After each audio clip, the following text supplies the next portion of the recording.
Okay, thank you. So here.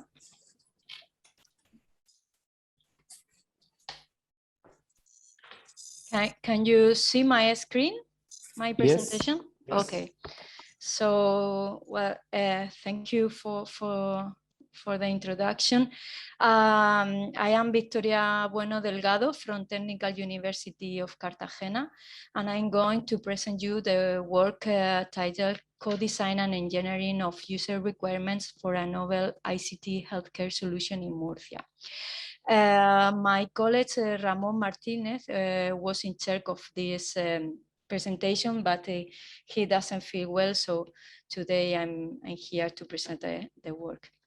Okay, let me introduce what is this work about. All the contributors of this paper are involved in the Horizon 2020 Pharaon project. This project, the goal is to design and implement a European healthcare ecosystem where people and different software and hardware ICT solutions interact in a smart and non-intrusive and dynamic way based in a healthcare solution. So this Pharaon ecosystem is composed of a great variety of technology solutions organized in 6 different clusters in 5 different pilots in Europe, in 5 different, in 6 different clusters. That means 6 different pilots in 5 different countries in Europe. So the goal of each pilot is to perform a set of scenarios and use cases using some different novel technologies and healthcare solutions. And the Pharaon ecosystems will orchestrate the subset of technologies and data of each pilot. And the final goal is to perform a novel and collaborative cross-pilot scenarios. So where we are, the contributors of this work are working in the pilot in Murcia. We are 6 different partners, technology providers, research centers, and so on. And the goal is to deploy a new telecare model based on teleassistance, proactivity and preventions, users and their environments with 2 different scenarios. Angel of Health, that is try to improve services and care of chronic heart failure patients and try to reduce the dependency. And care home, that the focus is to detect emergency situations, to reduce the dependency, and to use technologies for non-intrusive monitoring. So we want to do all of these scenarios using different technologies, but before to do the design, the development, and the deploy, we have a first stage that is the co-design and user requirements engineering work.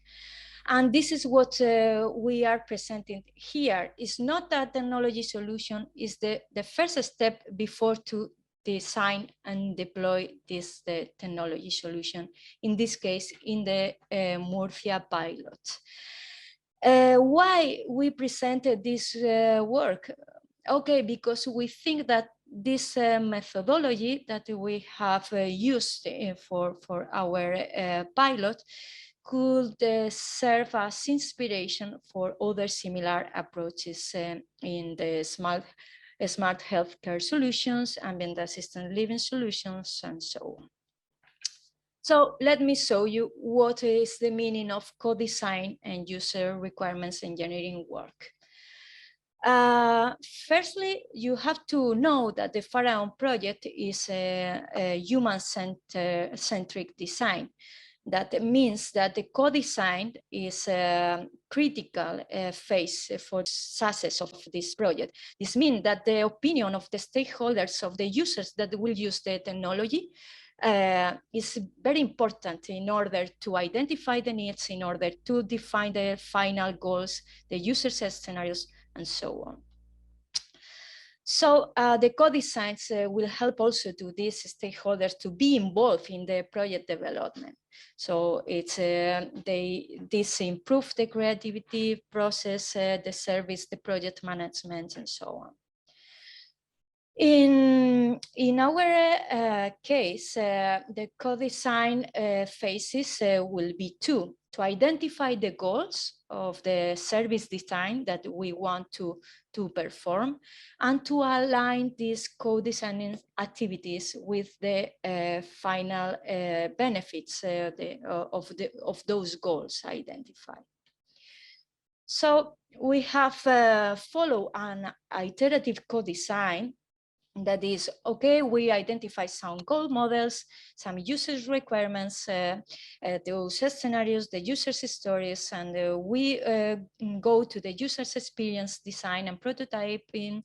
We evaluate the users requirements, and maybe we have to go back to the goals models again in order to improve or modify and so on. In this iterative co-design, the stakeholders, of course, are involved. So how we involve these stakeholders? Okay, we use surveys, interviews, or co-design workshops. The participants are those that will use the technology. In the Murcia pilot, in our case, will be other adults, healthcare professionals, formal and informal caregivers, and service providers, and so on. And then when we gather the information from these co-design workshops, so from these surveys, from this interview, we have to model the goals using some modeling type. In our case is the motivational goal modeling that is based on 4 different roles. In this case, emotional goals, functional goals, quality goals, and the roles. What is it? Okay, the functional goals are those that define what we have to do, okay, what it should do. The quality goals is who it should be. The emotional goals is how it should feel, and who is the stakeholders. That is, for each scenario that we explain to the stakeholders in these co-design workshops, we have to identify the do, the be, the feel, and the who in order to finally describe those goals models. Okay. So this is a simple example of a goal model designed for a well-being support system for other adults, where you can see here the functional, the emotional goals, the roles, and so on. This is just an example to show you what I'm explaining.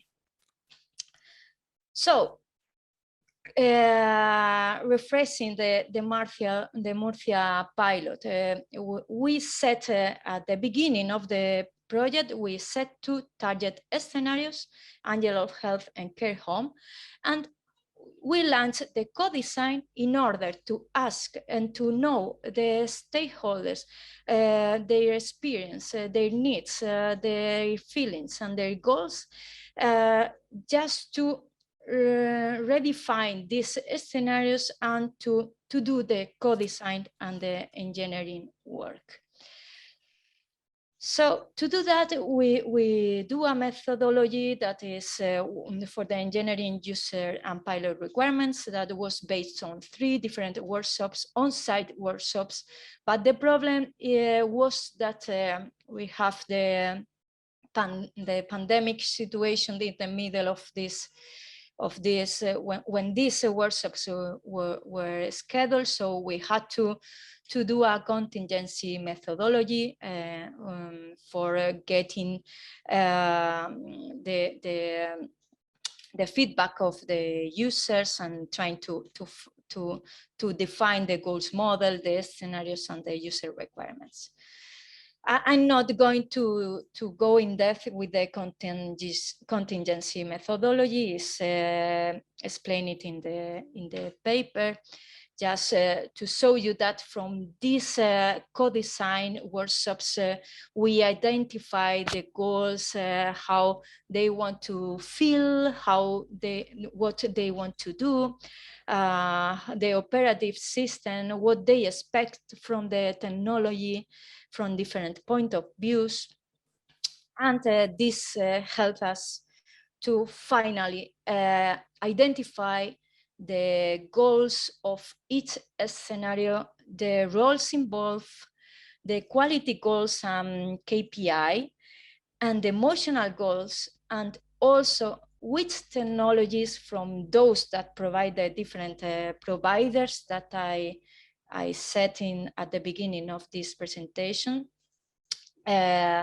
which technologies will be involved in each scenario. So we finally were able to define the user requirements using all the feedbacks, or using the human-centered design with the stakeholders involved. So from this data gathered in the previous analysis, and with those scenarios where we identified the goals and the emotional and technologies involved and so on, we finally defined 3 different goal models for these 2 scenarios. The first one, get involved in the health and care process. The second one, to improve the patient care. And the third one, to detect emergency situations. I want to show you one of those 3 goal models, just to show you how we model the different goals models. In this case, you can see here the roles, the emotional goals, the technicals, the emotionals, and the functional goals, and so on. And okay, from these goals models and main scenarios, then we can define the use cases that will be the bridge from the goals models and scenarios to the development of the technological solutions. These 7 use cases are here: to improve patient care, boost disease follow-up, upgrade interventions, and so on. Here you can see one example of one of the use cases.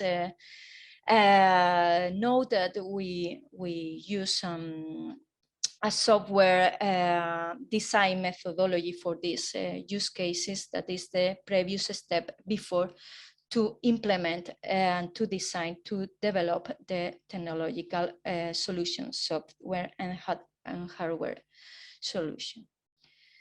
So just a conclusions, I want to emphasize in my message that we don't provide a tangible solution in this work. What we want to show you is that the co-design user requirements engineering work is a really important task before to deploy to a technological solution in a smart environment and ambient assisted living solutions and so on. We have explained how we did it in our pilot in the Murcia region in the framework of the Pharaon project. Just to show you the users' requirements as goal models, use cases, scenarios, users' stories, and so on. And finally, just to show you that this result fits the next step that has already done. that is the pilot deployment, the decision of making of technologies for each of the 7 use cases scenarios that we finally identified. So thank you so much for attending this presentation. We want to thank you, all the partners in the Murcia pilot and people involved in the Pharaon project as well. Thank you so much. If you have any question, just let me. Thank you. Does anybody have any questions?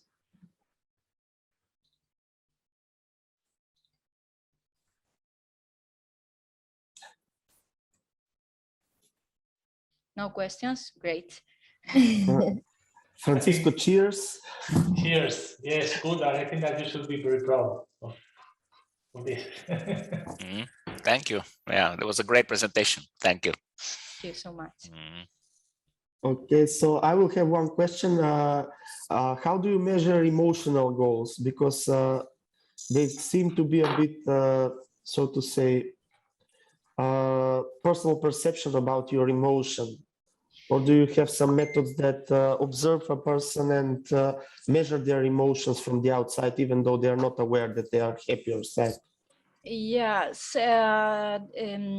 we identify some emotional goals during the co-design workshops, but the way to measure this are using some key performance indicators that we are still discussing about them, how we are going to monitor during the pilot deployment, but now we are in the phase of the pre-validation of technologies just to know that they are working properly.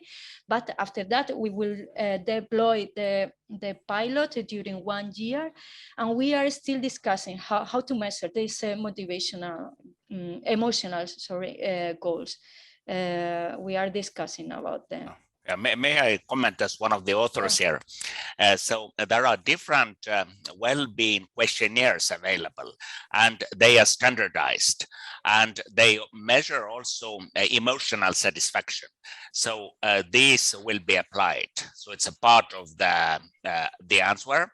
And another part, so we could maybe, but depends on the pilot, even try to measure the brain waves. But because this is also gives some hints about the affective states of people, like older adults, which are not the same as emotions, but we can actually deduce emotions, more complex emotions, from these simple affects that can be measured, like being happy or being scared of something and things like that. So there are ways how to measure the fulfillment of emotional goals. Okay, thank you, Kuldar, for the explanation, and thank Victoria for the presentation. Next presenter is Veronika Kotradyova from the Slovak University of Technology in Bratislava, Faculty of Architecture and Design, support motor skills in the age-friendly built environment. Go ahead, Veronika. Thank you very much. I try to open the presentation. I tried the presentation, but it can happen that we will have to stay by this format. But let's see. So it works, we can see it. Yeah, so this study is something like state of art. We just start to conduct some research, which will be interdisciplinary, also within Desire project, which is based on the Sheldon action. We've set the partnership. So this was the initial study of what we will do further in another project. So that's why it will be not measurements here. And we start to focus on the motor skills, which are one of the fundamental aspects of measuring human performance. And aging is accompanied by changes in the motor skills. So what was positive to find out was that the learning capacity remained intact. So it means that we can still improve even when we are aging, and it is comparable with abilities to learn, not only mental learning, but also learning. So, and some development of motor skills. So that's why it is worth it to speak about this. And this is the citation from where I have it. And this implied to fostering fine and gross motor skills. So it means that it has a meaning to challenge them and to find out what are the better approaches. So I will start with gross motor skills that are developed in the early childhood when the child is learning how to behave with own body, and it's very important for overall habitus of any kind of live creature, and it should remain as well as possible until end of our life. And what is the enemy of having good gross motor skills is physical laziness that can be sort of behavioral dependence. And there are the studies that are showing that even the laziness can have the character of dependence, of non-chemical dependence. So chronic physical hypoactivity can be mental disorder, laziness can be primarily behavioral dependence. And this is something that we can have since our mature times, and in the later times of our life, it can be a big problem, also together with sedentary culture that contributes to overall physical and mental impairment. This is from our previous research, where really movement is related to all kinds of civilization diseases, and they are worse if we are not moving. And the movement is much more important when we are getting old. Obesity is also a big problem. It's very often connected with aging, and it's sedentary culture and also laziness. So here are the three different strategies that we have explored. First is sufficient physical support and prevention of falls, absolutely necessary for being safe and having a stable health state, let's say. Then movement in form of exercises and introducing different body postures. So these are the three topics that I will speak about further. So the sufficient physical support and prevention of falls. Of course, the best is natural and spontaneous mobility. So maintaining independence and supporting socialization to go out. So it's connected also with social inclusion, not to stay at home, but to go out. So be self-sufficient and self-confidence about own body and about coordination of our movement. And very positive is when there are walkable areas in the city. And also important is, of course, to have universally or to design the public spaces and common spaces in housing units to be without barriers. So no limits and no barriers. It's another philosophy, but what is connected with instability problems with walking is that we have in later times the degenerative changes in the joints, having mobility support utensil at home that are preventing falls and their health impacts. Then having body strength helps to prevent social isolation. And there is a question if we can permanently challenge by space arrangement, furnishing or resignation for passive comfort. So there's two different approaches that we will speak about also later. And here is something like summary of also these are the results of workshops that we did in another project that I was mentioning. So to have enough mobility, it means to have enough space, no barriers, then support everywhere at home. So to have handles and other supports in bathroom, but also in other use areas, not only in the bathroom, but all around the flat. And they can be also incorporated in the furniture. So this is for us important point that we can have these handles already built in normal house or furnishing, and they doesn't has to be so visible. It doesn't has to be something like ageism. So to have everywhere on the handles, but it can be really incorporated in an aesthetic way. And also the sort of material of the floor. So better are soft, warm floors, no sliding materials, and better are carpets, soft wooden floor from spruce, pine, cork, and natural linoleum. So, but there is a problem. The soft floor is in conflict with the maintenance. And of course, the carpet is not so easy to clean, like when we have ceramic tiles and so on. But the carpets are better for walking and also better for preventing injuries by falling. So the simplest way to prevent fall is to keep up regular physical activity appropriate to age and health situation, to maintain core muscles and leg strength. And in order to social isolation, sufficient body strength is needed. And this is connected already to the second point. And it is about independence and self-sufficiency through adaptable housing, universal design, and design for all. So these are the concepts of the kitchen that are already set for using in any kind of state for a wheelchair.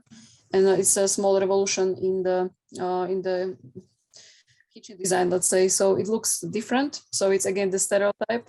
And but this is the solution that is usable for whole life, also in the cases when we are disabled for a short term or for a longer term.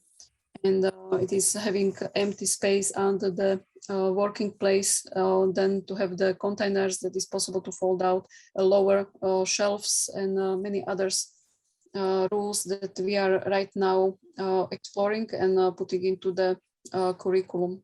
Also, spontaneous moving by living with children is very beneficial. So really spontaneous mobility.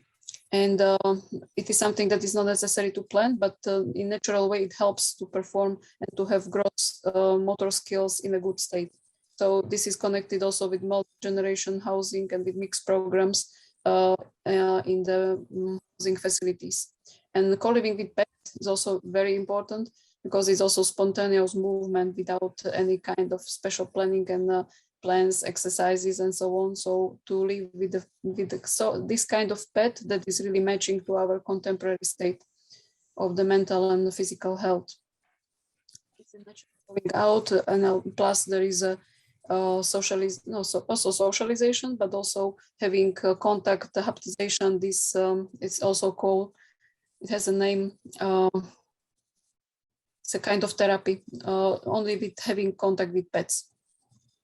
So the second is movement in form of exercises, physical movement with intention. So regular exercises improve mobility, ability to walk, which is important for seniors to maintain self-sufficiently, improves or maintains muscle strength and range of motion in the joints, thereby reducing their pain. This is very important. And here are the effects of the exercises. So on cardiovascular system, increases metabolism, improves intestinal peristalsis, so it reduces risk of colon cancer, improves sleep quality, learning abilities, or short-term memory. These are the results of the serious research studies. So incontinence problems are improving, and coordination of movements is improved, thus reducing the risk of falls. So exercises has some more positive than negative effects. These are some our design solutions, so to create some exercises utensils that are not looking like exercises utensils, like this one-hand barbell, and it is made of acacia wood, which is heavy, plus there are the brass sticks that are making it even harder. So this was the design concept, how to design something that matches to living room and is more cozy and doesn't has such a, when you have some exercise utensil in the living room, it doesn't make a nice appearance. Or to include this kind of elements also to some normal furnishing. So incorporate the equipment for power exercises and exercises with own body weight into interior. This was designed by our students. And what is the most important is the free space for physical activity at home and in the garden. This is something that we have experienced during Corona times, when to have some own space for having exercises was very important also for mental health. And what is very important is outdoor public space, which can include also special utensils for practicing for seniors. This is one of the examples that is already inspiration for many other solutions around the world. This is made in Vancouver in Canada. It's called Delta Lions Wellness Park, and it is furnished to support balance and dexterity and accessibility. So these are the prints came from the film that I have found about this park. And this guy that stands in the front is Harry Kane, founder of the park, and he was before pharmaceuticals, I think so, and he was inspired in China, where are these playgrounds for elderly already spread it, and he found the financing and everything and settled this park. So what is interesting is this therapeutic. So it's possible to meet such a therapeutic there in person, then to set the combination of the exercises, and then anybody can come there anytime. So you can do it alone. So there are not too much challenging sites. So it's quite safe, but of course it is also about the risk management. So these are the examples from the China. So they are designed different way, and this one is set in the colorful plastic and metal elements. So there are also different approaches, as you can see in the previous one. So this is about the design. It's more, let's say, neutral. There are no too much screamy colors, but it can be also set like that, so to be really visible. And this is also interesting. So in China, there is a different culture about practicing outside. So they were used already before to make together Tai Chi and so on. So it is maybe easier for seniors to go out and to train something on the public. So in Europe, it's probably people are more ashamed to practice exercise outside. And this is in Hyde Park in London. So you can see, so there are no seniors that are in the jogging suits or something like that. So it's more maybe illustrative image, but also the design is more conservative. So there are more different approaches. Right now we are designing something like that with students in our studio. And this is in Malaga in Spain. So also something that has more decent design. And this is some small challenge and inspiration. So this Holland company, Yalp, is preparing outside really the games that the children can play. So it's not only something for utensil, but you are moving and experiencing something. So you're playing games, and playing games are extremely efficient by learning of anything. So I think so it's also good for preparing something like that in age-friendly environment. And I have summarized what is a good playground by kids. It's freedom, experience, risk management, participation, cooperation, self-expression, support, and plus by elderly, it's practicing balance, self-sufficiency, strength, sensomotoric stimulation. So it's a question if it's possible to combine the parks for children and parks for seniors, because probably there would be some problems by meeting each other, by making too much activity by children and so on. So, but to have it in the public spaces, in the park, so to be attraction for seniors to go out, so it has multiple purpose for socializing and so on. So, and the last one is introducing different body postures. This is something I was speaking about also on our previous conferences, but I have consulted it with our rehabilitation doctor, so with a physiatrist that is working with elderly. So this is something that we have developed that what is really suitable for its active dynamic sitting, saddle sitting or perching, and also standing. But standing by in active way. So I will speak about it later. Active dynamic sitting, we know that it's good for intervertebral elements in spine.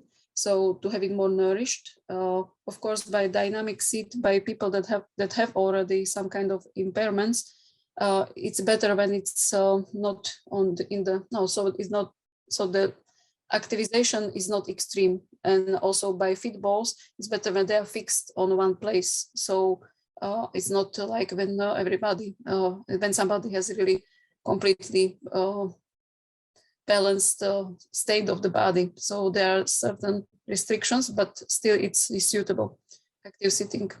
And it's about this concept of perching and saddle sitting. So to be in 135 degrees angle between spine and the legs. So this is something that maintains the spine in the better position. So these are the concepts that are involved in that have incorporated perching. This is locus from upright furniture, and so also this is for dynamic stand, but the body is supported here. Or saddle seat like that. This is one of the older ones from Move, from Stokke Warrior design now. So, and this is Capisco chair that is multi-postural So you can really sit on that in many postures. And it is something that is very relevant also because we are aging at work, and older people are, I think so, when we will be really in a retirement period, so in 65, we will still have to use the office chairs. So really the multi-postural chairs are suitable also for higher age. So these are the concept of Finnish company Sally that has developed this kind of saddle seat, and the specialty is that here is the empty space. So there is space to not to press the end of the spine, and it has a connection also to digestion, and also to when people are in the fruitful age, so to support the fruitfulity. So these are our concept of perching and saddle sitting that we have designed that I have designed a couple of years ago. And this is a combination of both of saddle seat and also of the perching. And also important is working with legs, so to have the possibility to stretch the legs, and not only at home, but also at the public spaces, like in cinemas and so on. But this is also about the culture, because we are educated to be more, elegant by sitting, so not to really be in a really relaxed and informal position. And with age, we are getting be more and more conservative. What has sense is the optimization of existing standards, because the change is always very painful. So that's why it has a meaning to really improve the norms that are valid for sitting furniture. If we are forced to sit, so then to sit as well as possible. And important here is the space where we can put our bottom to the back. This is important to get the spine as much as in healthy position. Also by the relaxing sitting. This is also from our previous research that we have re-evaluated all the sitting standards, and the same problem with this. But here is the crucial to put the legs up and to have support for the neck. This is the most important on that. So here is the optimization. Here is good to have the angle 115, and what I have said, the support of the neck and support of the legs. Problem by normal sitting is by usually we are making this, so we are deforming our neck spine just because here is the bad angle between back and the seat. And the Bruegel seat, this is something that is recommended by physiotherapists and orthopedists. So it's a posture of 6 months old child, and we should sit. This is considered to be without backrest, which is a little bit more tiring when people are not used to it. And using a more informal body positions, and also creating informal space, which is starting to be problematic by older people because they are more shamed to be so free in body postures. This is a concept of Gallenkrantz from her book, The Thinking Chair. And as you can see, so people are in the different positions in the common space. And also this is constructive relaxing position. Should be good to have such an option also in working places and so on, or in some common spaces, in some social cares and so on. So the podiums, not only for young people. And this is the question. So if to create some uncomfortable positions like training and prevention from degradation of human musculoskeletal system. So here is the getting up and down by going to bed. So this kind of beds are very elegant, very minimalistic, very popular in the minimalistic interiors, but of course it's not so comfortable to get in. But once you are crawling on 4 legs, let's say, it's very healthy for spine. So it's also relaxing. It's a natural movement. So this is our multi-posture relaxing working furniture. But here's a question if it's suitable also for people that with already existing impairments, because it's challenging. And active standing. So this is for active and healthy people, but the active stand means that really working with the feet also by standing. And this is already something that is initiating too much activity, but of course with people with a lower balance it can be dangerous. So there are two strategies, two different approaches. One is maximum support and somatic comfort, so improvement of existing standards, where it is most preferred and manageable way, but we can support passivity and sedentary culture, causing many health problems, losing goodwill to move. And another is challenging. So being curious and further experimenting means more risk of falling, but prevention of fragility and losing body strength. So these are two approaches that we are right now exploring, and we will bring some outputs also in the curriculum that we are preparing.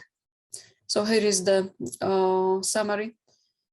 So how to fight against sedentary culture. So free choice of exchange, free choice and exchange of body postures, introducing of standing, saddle seat and perching, combining passive and active sitting and other body postures, more body movement, more blood flow in muscles and tissues, cardiovascular circulation, less degeneration.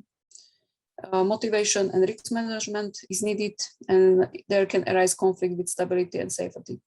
More body movement, more blood flow in muscles, tissues, and so on. And now there is a question, also in cooperation with social scientists, how to inspire people for movement, natural or with intention, with no forcing, commands, scaring, but how to inspire and motivate to physical activity. Because if we make it like when you will not practice, when you will not move, you will die. So it doesn't help.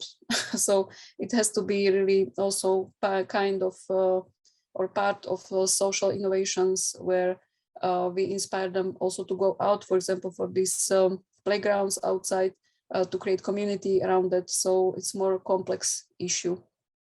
This is Petre, the author of balance chair, kneeling chair, and many perching solutions.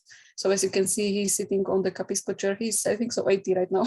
But of course, these are his products, so he's not so objective. But this is the person that is more open-minded, sort of. So he has no problem to also behave like 20 years ago. So the using of informal body postures is connected also with the open-mindedness. So I think so it's connected with those, what is happening to our body is happening to our mind and opposite. So to be more informal, more open, more experimenting, it can help also to have better mental state.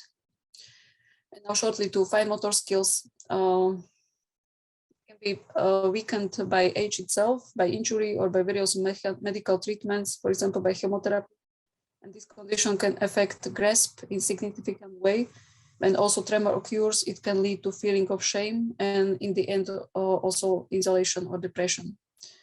And what is possible to implement are also some social innovations like these socks from Granny, this project I presented last year, I think so 2 years ago. So here's about knitting and handworks, where it is a natural way of improving fine motor skills, but it's connected also with the social inclusion, sharing of knowledge, and being useful for society. And what is more practical is like this spoon for tremor reducement.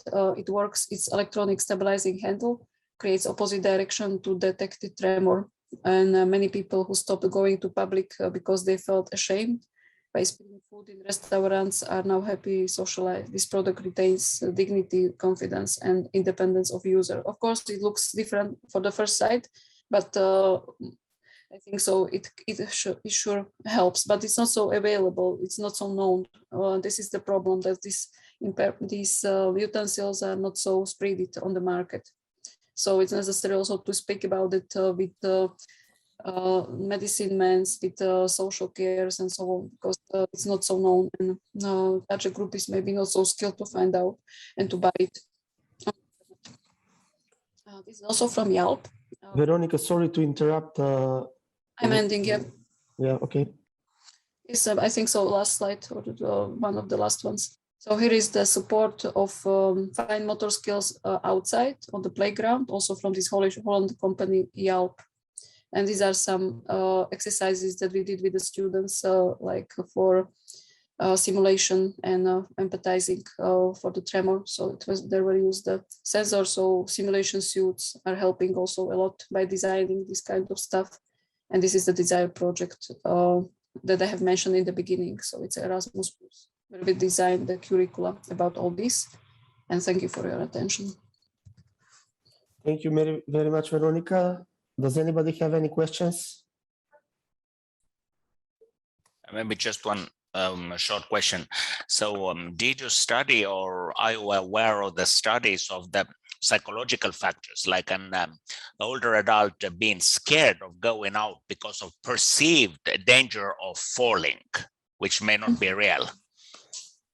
We didn't make the research in that yet. So this is, like I said in the beginning, state of the art. So now is the question. So also, if you will have later some ideas how to make it, we can also work with some group for a certain time and to observe, to discuss, to interview, because this fear of being ashamed is something that is really a problem for all kinds of stuff, not only by going out to practice, but also for being in informal positions. So it's also psychological. And we have in team, in Desire project, we have also social anthropologists, and we are cooperating with doctors and psychologists. So I hope so that we will think some ideas, but I would like to connect it also with some field research and qualitative and quantitative methods. So as I said, we are at the beginning of this. So I will be thankful for all kind of your comments for that. Yeah.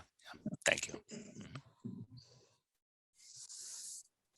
Thank you. Any other questions?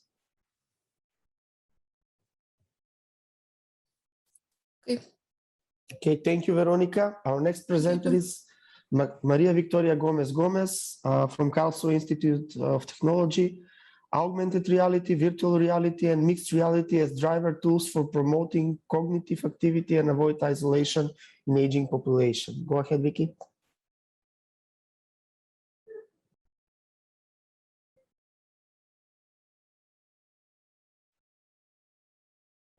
You're muted. Now. Okay, now we can hear you and see the presentation. And see the whole screen, okay. So good morning, everyone. My name is Maria Victoria Gomez. I work at the Karlsruhe Institute of Technology in Germany, and I'm going to present the paper Augmented Reality, Virtual Reality, and Mixed Reality as driver tools for promoting cognitive activity and avoid isolation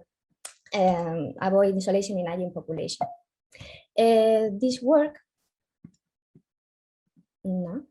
This work was developed during the short-term scientific missions carried out under the COS action, improving indoor living space, smart habitat for the elderly. On the Sheldon project, through I had the opportunity to work for 1 month at the Politécnica University in Cartagena together with the other authors of this work. The structure of this paper or this presentation is as follows. What is this paper about? Where the main objective of the work are indicated, a brief description of the technologies under study in the context of this work. This will be followed by discussion on augmented reality and virtual reality as tools to stimulate and motivate other people. And I will also present the results of an experimental study of an in-person experience of aging population with augmented reality and virtual reality. And we conclude with the main conclusion of the work. So, what is this paper about? This paper presents augmented reality, virtual reality, and mixed reality technologies as candidate tools to promote cognitive and physical activity and to prevent social isolation in the elderly population. In addition, an experimental study has been conducted in aging population to obtain preliminary results on the benefits and drawbacks of these technologies for the elderly. The exponential growth of the aging population and the lack of resources to manage their needs has stimulated the creation of new frameworks and solutions in which information and communication technologies play an important role. The COVID pandemic has also served to reinforce the fact that information and communication technologies can help to prevent isolation, enabling social interaction when population mobility is reduced or when restrictions are applied due to lockdown. These technologies are also being used to help the aging population with their health needs, for example, to address cognitive aging. In this sense, immersive technologies such as augmented reality, virtual reality, and mixed reality offer other people the opportunity to be stimulated and to have experiences that reinforce and improve their psychomotor and cognitive abilities. We can summarize this part by saying that augmented reality Virtual reality and mixed reality are immersive media technologies that provide new scenarios and applications to education, healthcare, business, and society, enabling new ways of learning, interacting, communicating, and enjoying and working. These immersive technologies offer other people the opportunity to be stimulated and to live in a virtual reality environment, simulating physical activities or exercises that they used to do or are now unable to do due to illness, physical or mental impairments. As I already mentioned, augmented reality and virtual reality can be used as enabling technologies to prevent isolation, stimulate and motivate the aging population as tools to support active aging. In brief, I will list some of the characteristics of the paper on these technologies. With virtual reality, with augmented reality, it is possible to superimpose a lot of information in text, graphic, video, and audio into a real-time environment. Elderly people can participate interactively with the environment, exploring and learning details of each significant area of the event site. It is also easy to design interactive paper worksheets to be used in workshops for adults and aging population. Augmented reality interface can reduce cognitive load and provide correct spatial information, promoting the spatial visualization ability of older adults. And some augmented reality gaming applications have also proven that to be useful for early detection of dementia and cognitive training. When talking about virtual reality, we can say that with virtual reality, elderly people can work in stimulating tasks such as assemble, disassemble, manipulate, and modify objects and environments in ways that have not been possible previously. Virtual reality allows users to interact with all manner of objects and systems, including those that are too small, too large, or perhaps too dangerous to experience in real life. Virtual reality can also help aging population to expand their knowledge about complex concepts that cannot be explained other ways. Virtual reality enables to engage the sense, emotion, and cognitive functions to the brain, harnessing the most powerful aspect of retention. And virtual reality delivered through immersive headsets offer the opportunity for interventions to improve physical, mental, and psychological health outcomes in older adults. There are several works that present different applications of augmented reality and virtual reality to improve the quality of life of other people. For example, on how to improve spatial vision, medication management, early detection of dementia and cognitive training, fall prevention, etc. But only a few show results of using these technologies already implemented, freely available, and easily accessible tools. In this context, in this work, an experimental study was carried out with elderly people to measure if immersive experience using augmented reality and virtual reality could be beneficial to them. The candidates were 10 people over a range of 73 and 80 years old with mental or physical impairments, living alone or with a partner. 6 of them are women and 4 are men. I have to remark that this study was conducted during the month of April in Spain, so the global COVID pandemic situation prevented a large number of participants, as the study candidates belong to the at-risk population. In addition, the restriction and the security measure resulting from the pandemic also influence in both the development and the number of participants. So we note that all necessary distancing and hygiene measures were compiled with and the activities ran smoothly. The candidates were invited to enjoy 2 different experiences, to use augmented reality app using a smartphone, and to use virtual reality glasses in which they watched immersive 360 videos on topics of interest to them.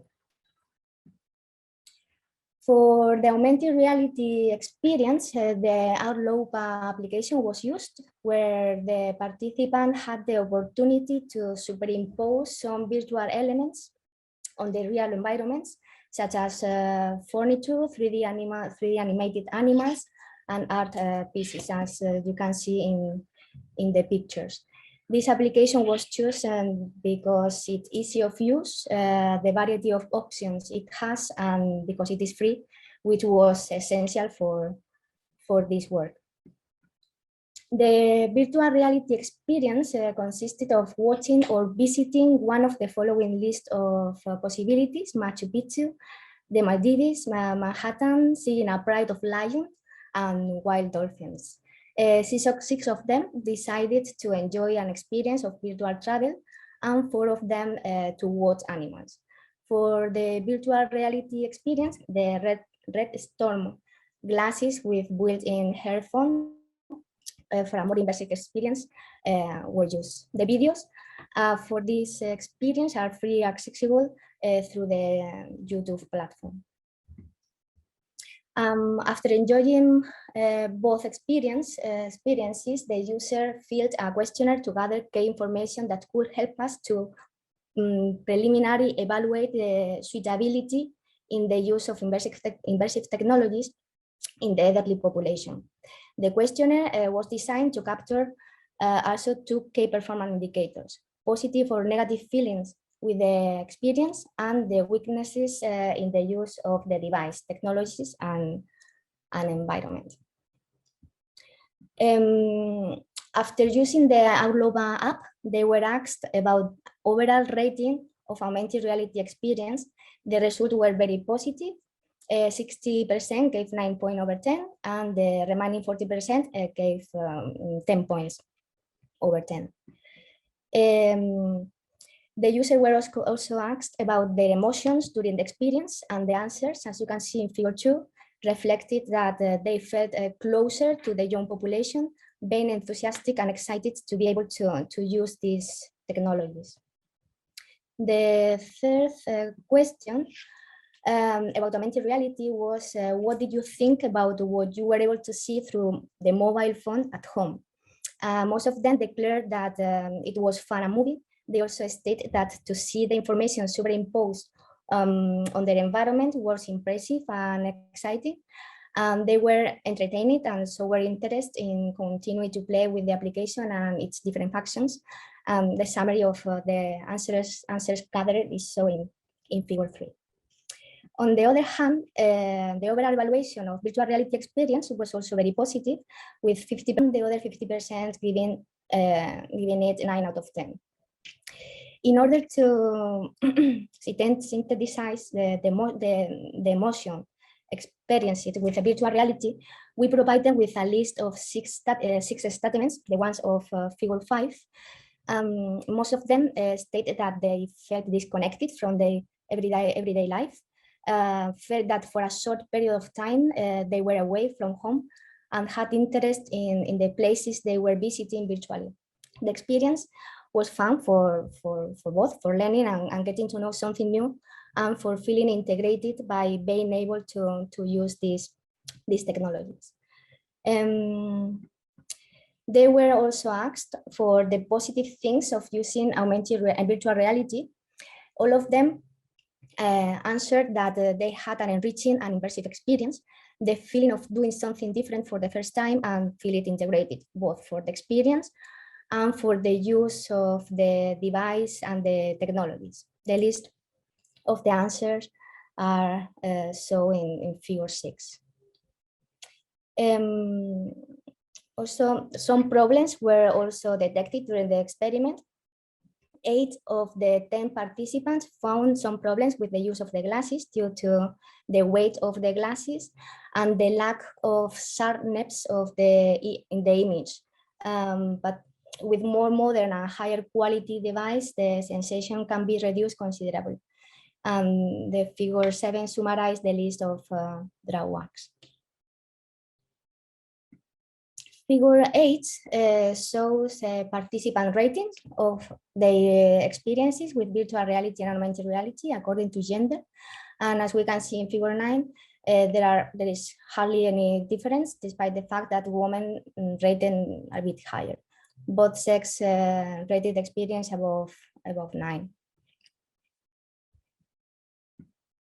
Moreover, the trainers of the study also detected that most of the candidates presented other problems during the experiment, most of them related with to the difficulty that the candidates had in handling the device, visualizing the buttons or commands, and the needs of training and helping its use. And finally, the high cost of some of the device and application for augmented reality and virtual reality, not mentioned during the experimental study, could be a handicap for the massive adoption for a young population. So having presented the results, I will now proceed to the main conclusion of this work, which are as follows. The augmented reality, virtual reality, and mixed reality technologies have been introduced as suitable tools for promoting cognitive and physical activity and for avoid social isolation in a young population. The work has included a review of the most popular hardware and software solutions found in the state of the art and market the use of them for a specific activity focused on the elderly people. The work has included a review and also an experimental study what has been also carried out to get the preliminary feedback about the benefits and drawbacks of these technologies for the elderly, bearing in mind that the number of participants was low due to the pandemic restrictions. And also the technologies used in the study were very welcomed by the candidates, reflecting positive feelings and experiences. Some drawbacks were exposed, most of them related to the convenience of the device. The trainer of the study also detected that elderly population need specific training for the use of these technologies. And the positive balance in the experimental study opens the door to extend the study with specific key performance indicators that can better measure the improvements of cognitive and physical activity through continuous training and, for example, to study the benefits for aging population with specific impairments or degenerative disease like dementia, Parkinson, or Alzheimer's. So that's all from my side. I hope you found it interesting, and thank you very much for your attention. Thank you, Vicky. Does anybody have any questions? Carlos?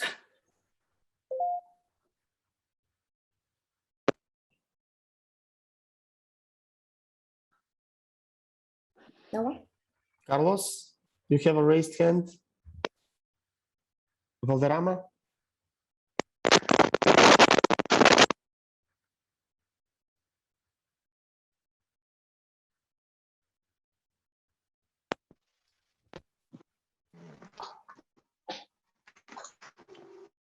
Carlos seems to be having problems with the microphone. Can you hear me?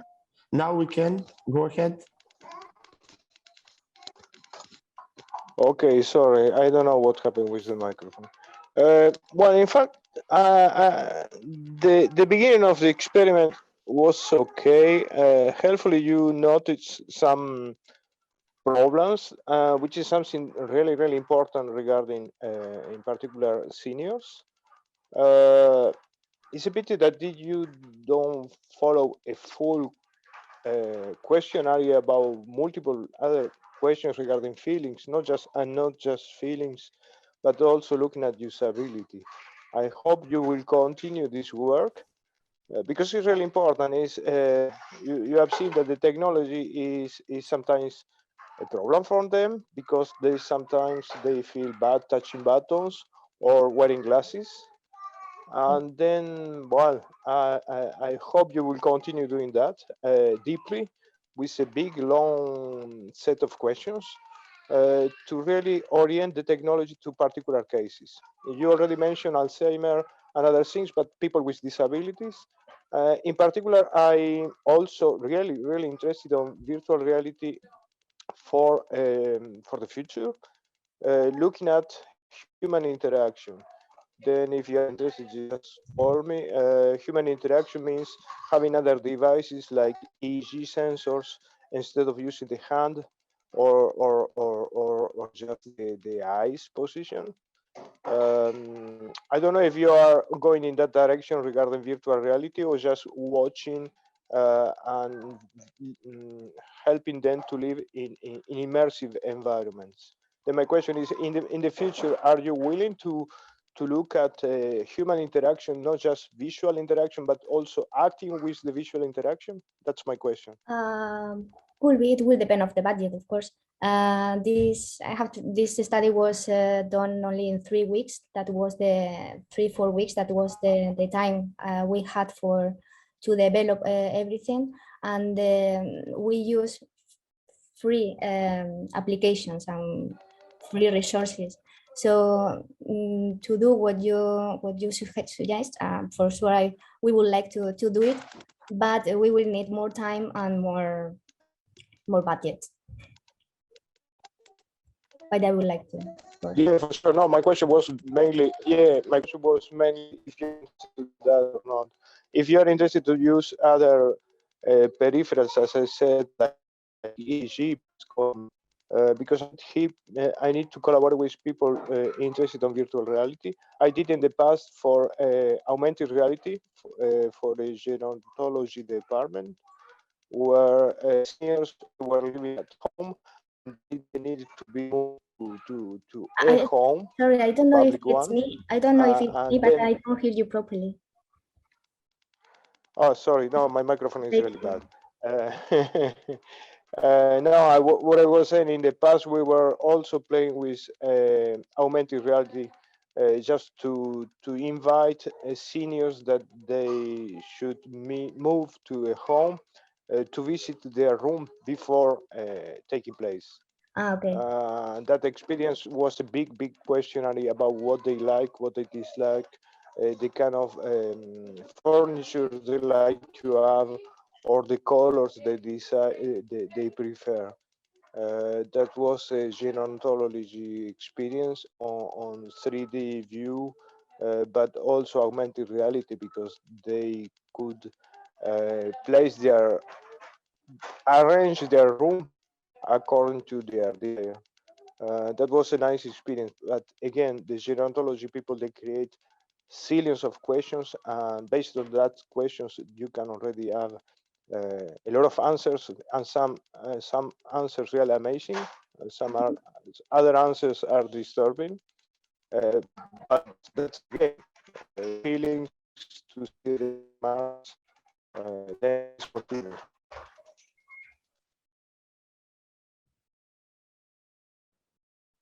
Okay. Thank you, Carlos. Kuldar, you raise the hand. Yes, as is generally known, dizziness or even feeling nausea or feeling sick is a common phenomenon that occurs with adults. But in your results, I saw very little of that.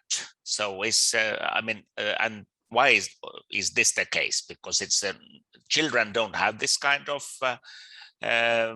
phenomenon that they feel sick because of the experience, but adults do. But in your experiments, I didn't see much of it. So the question is why other adults have more problems that Yeah, no, because it's generally known that older adults have problems with dizziness or feeling sick even because of the experience as such. Mm-hmm. But in your results, I didn't see much of that.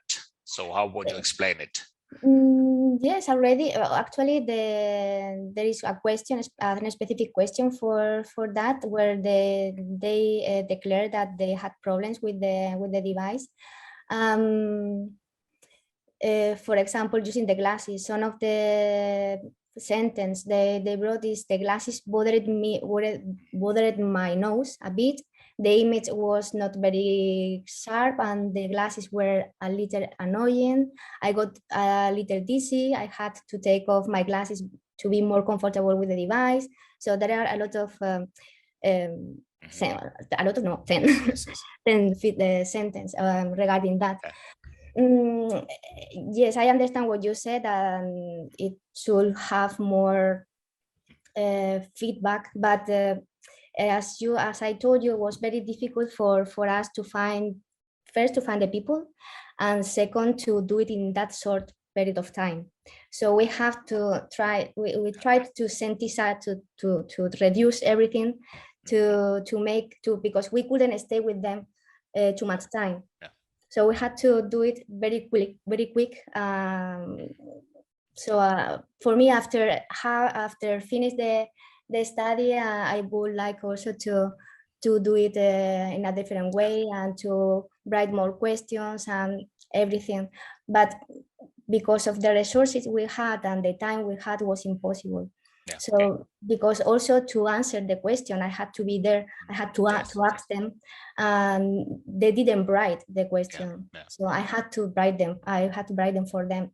Yeah. So the idea was to don't be more than 30-40 minutes with each person, because as I told you, the pandemic restrictions were a handicap in this study. But anyway, we wanted to perform it, and the results are that the ones we have. Yeah, sure. But for sure, if we have the opportunity, we will do it in a different way. Yeah. We will go deeper, and we will stay more time with them. Yeah. To be able to gather more proper feedback. Yeah. Thank you. Welcome. Thank you. And Dean? First of all, hi, Vicky. Very good to see you after a while. Haven't seen you online or in person. Yeah. Very interesting. I was pleasantly surprised that you said that the technology was mostly accepted by older adults. So that's not something that I would necessarily predict. So that's good to see. Makes me hopeful for the future studies as well.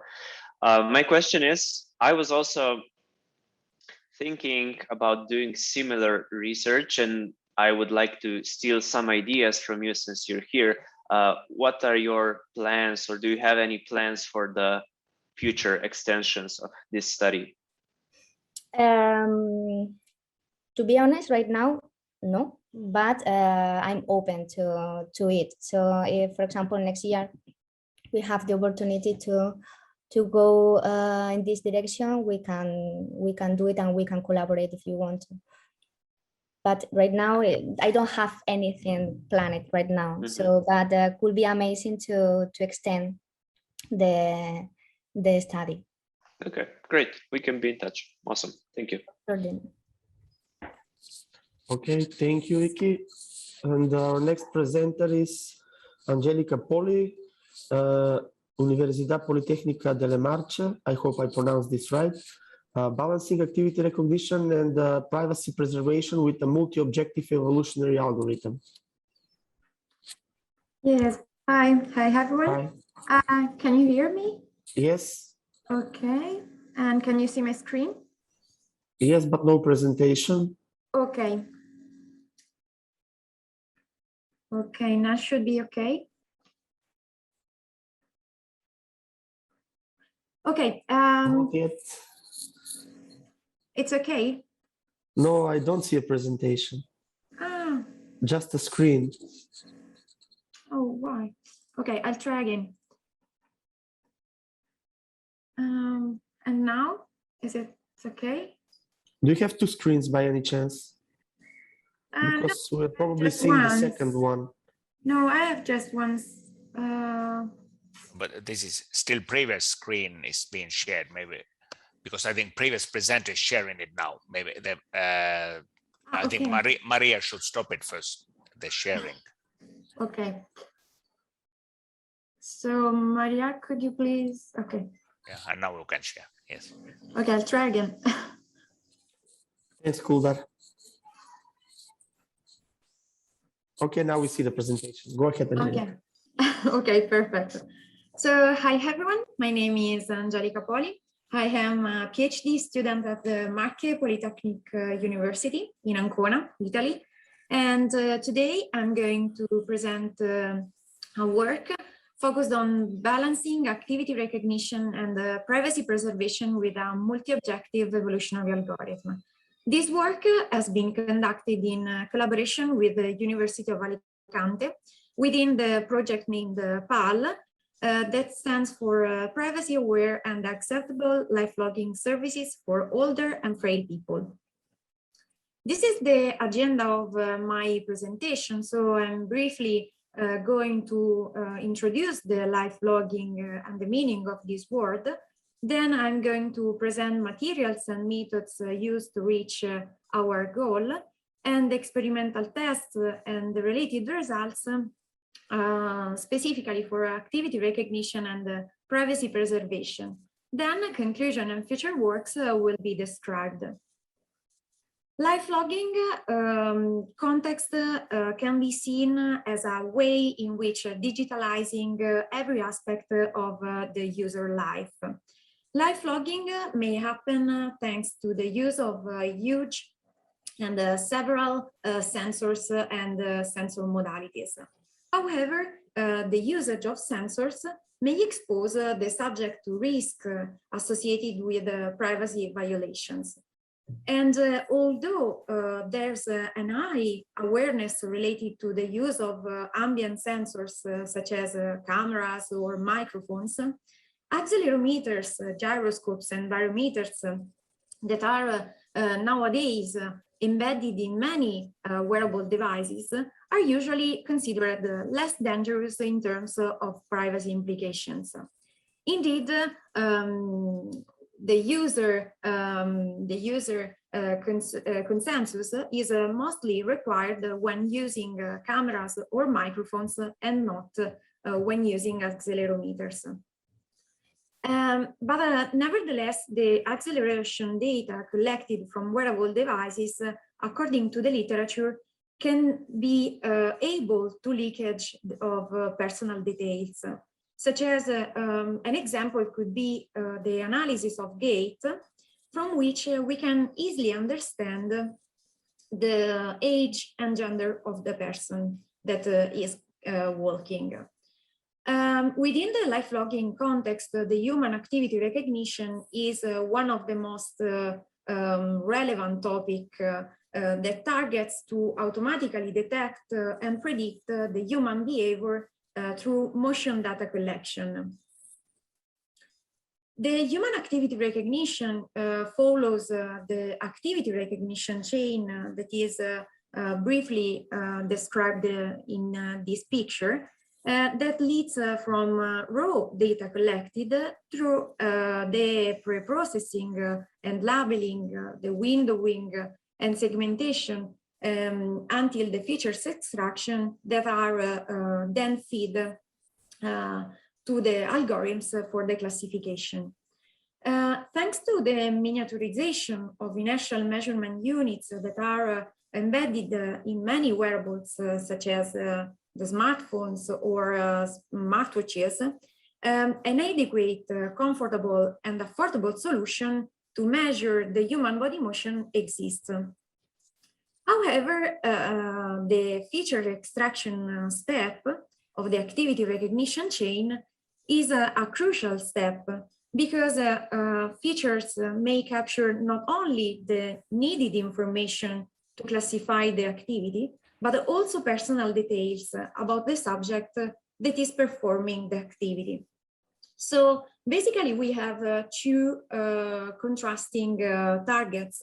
From one end, we would like to recognize the activity, and from the other end, we want to preserve and save the personal details of the subject.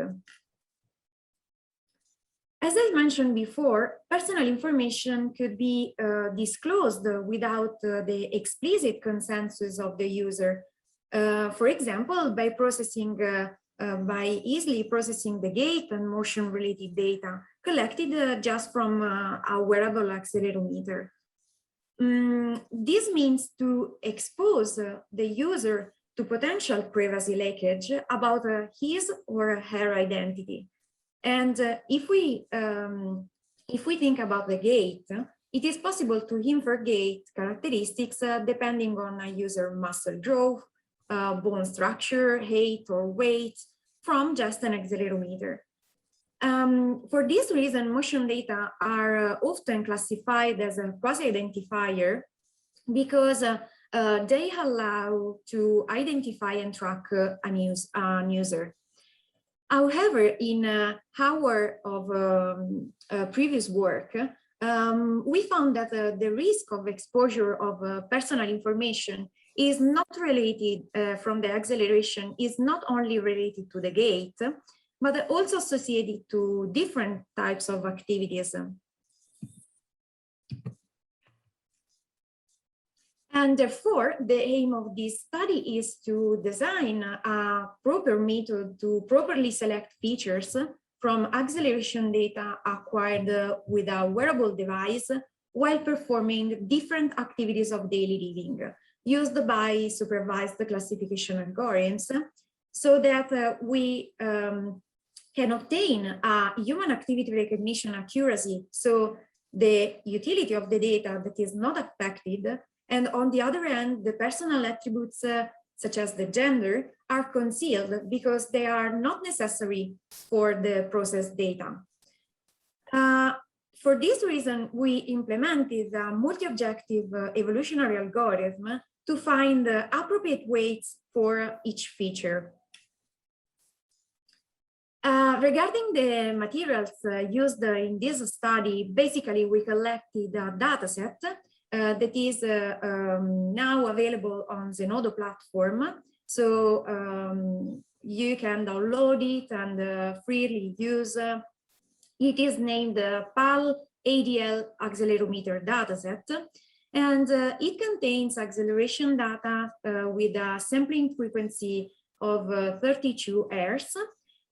It contains 24 different activities performed using real objects.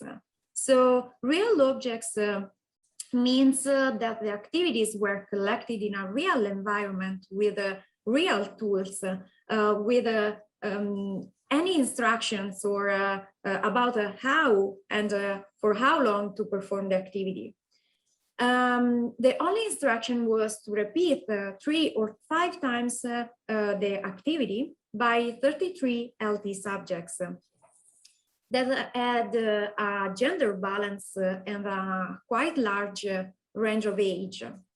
In this table, the 24 different activities of daily living are listed. And on the left side, you can see the wearable device that we used to collect data. It is named Empatica E4. And Empatica E4 is able to stream data, and it is able to connect with a smartphone through the Bluetooth Low Energy.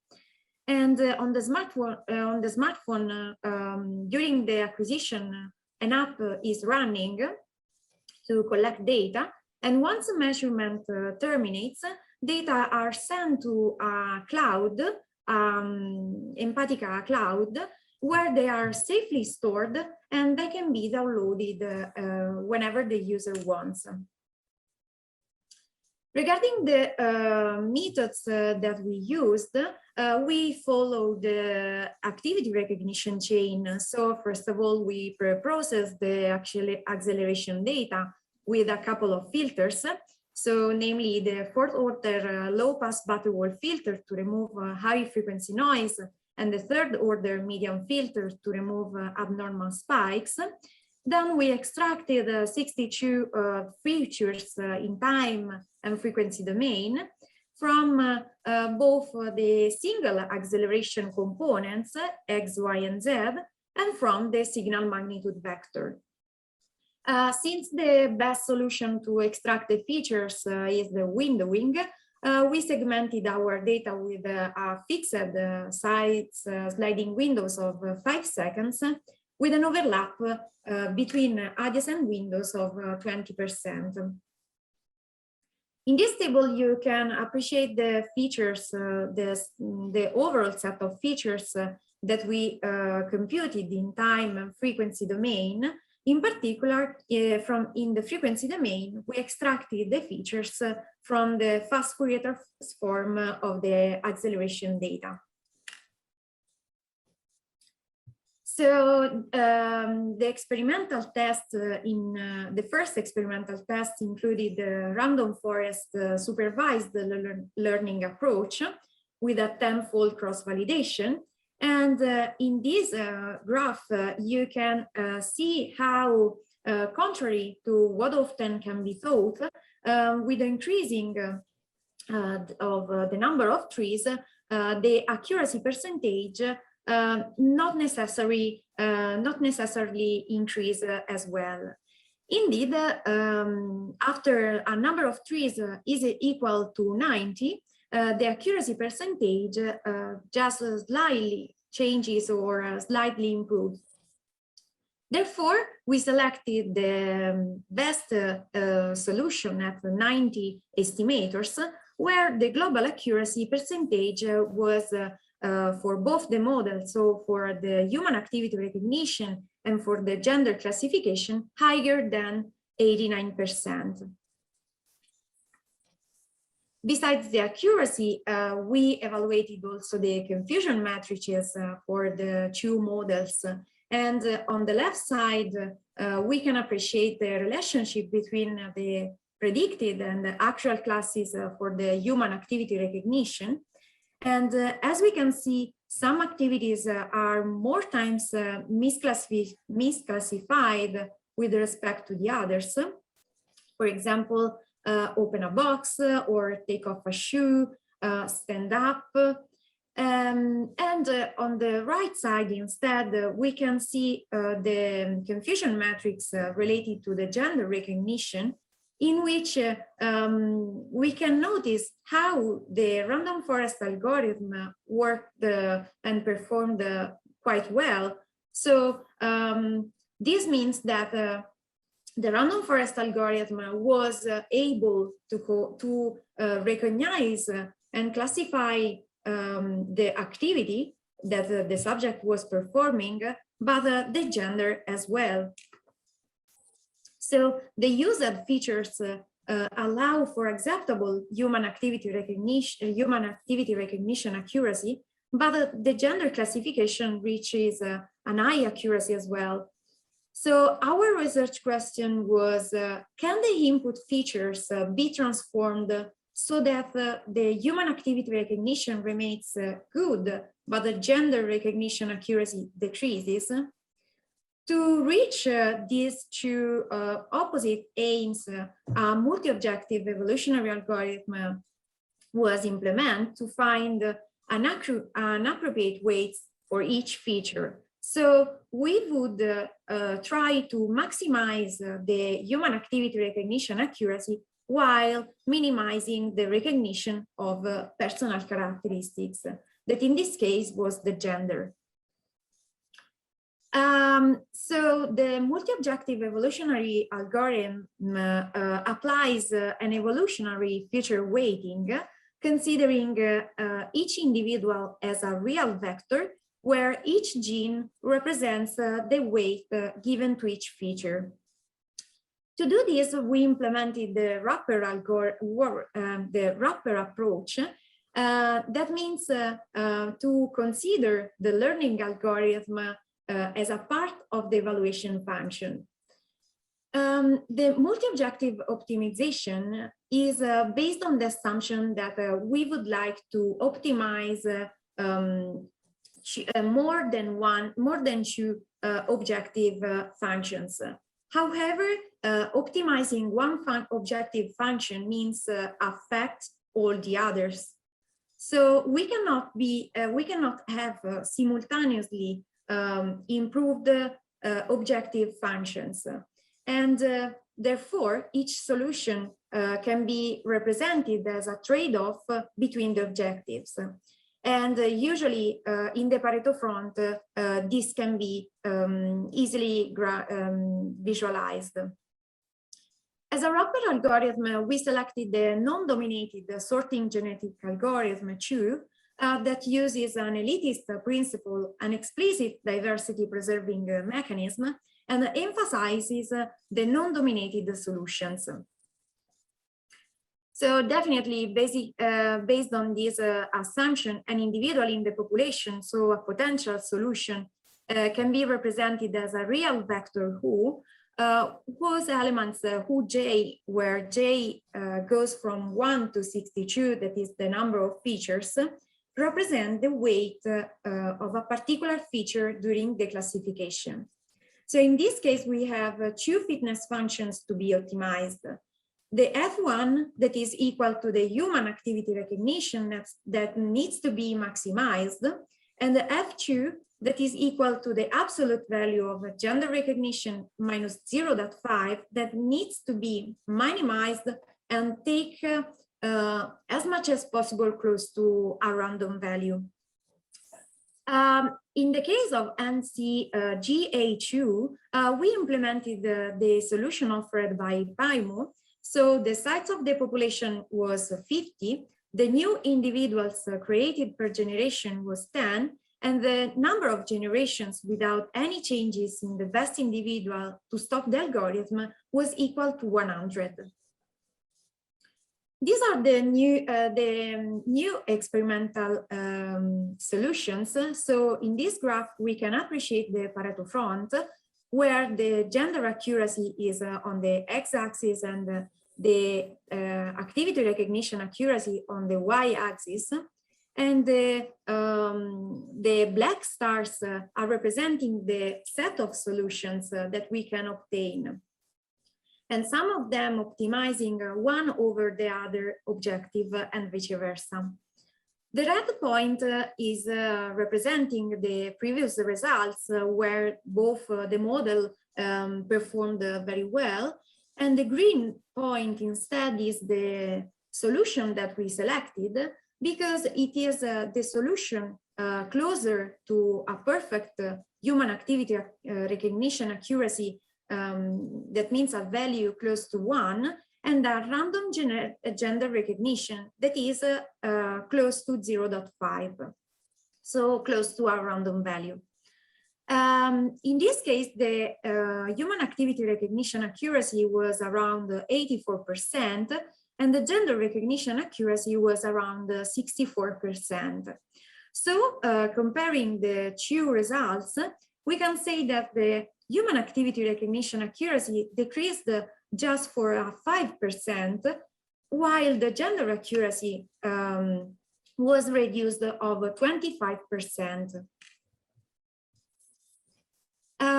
These are the confusion matrices related to the new results, where it's very interesting to see the confusion matrix related to the gender recognition on the right side, where just 10 males, 10 instances were recognized as a male, and all the other instances were recognized as female. So in this case, the algorithm was so much confused.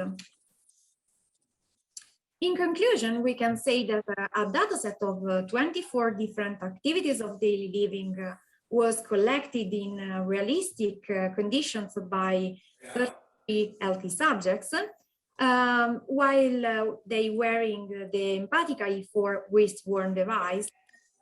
And first of all, we obtain a good global accuracy for both activity and gender recognition separately, involving the random forest algorithm. And in this case, we found that some activities were highly misclassified, probably because it was difficult to distinguish two activities using only a single accelerometer worn on the wrist.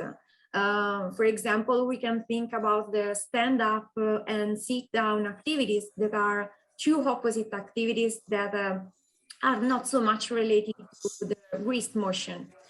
However, the gender of the user can be easily detected from wrist motion data. And in the second analysis, we implemented the multi-objective evolutionary algorithm with the NCGA2 wrapper algorithm to try to maximizing the activity recognition accuracy while minimizing at the same time the gender accuracy.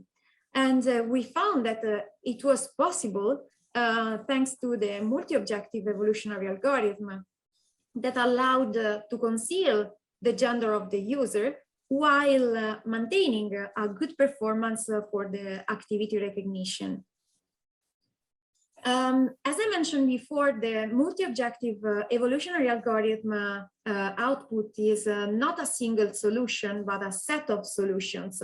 So as a future work, under some conditions, any other solution could be selected for other final applications. And another future works, of course, could be to implement this approach as a concealing strategy on board the sensor. And this could be seen as a privacy by design approach. And moreover, in the future, this work would be extended to consider other private information, such as the age of the person who's performing the activity. And of course, other set of features can be extracted not only in an handcrafted way, as we done in this work, but also with deep learning techniques. And so thank you very much for the attention. Questions and comments are very welcome. Thank you, Angelica. Does anybody have any questions?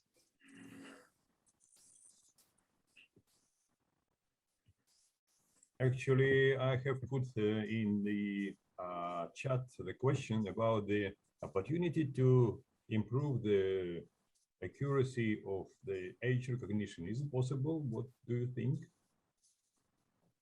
I think that yes, it could be possible. As you can appreciate, in the first experimental test, we obtained quite good results for the gender classification. We obtained an accuracy higher than 89%. So I think that is possible. However, in this case, we strongly would like to decrease as much as possible the gender and the age recognition for preserve the private details and trying to get up instead the human activity recognition. But at the same time, I think that for the age could be more difficult, the approach, because for the gender is a 50% of possibility to have a male and 50 have a female. Instead, I think that for the age, the range of age of population should be divided in, I don't know, for example, elderly or adults, trying to keep as much as possible a restrict range of age, number, and values. Thank you. Thank you much for your answer. It was very interesting talk, and I think that if any other questions, we could communicate through email. Thank you, Jessica. Thank you. Angelica, thank you. Thank you very much. Thank you, Boris. Any other questions?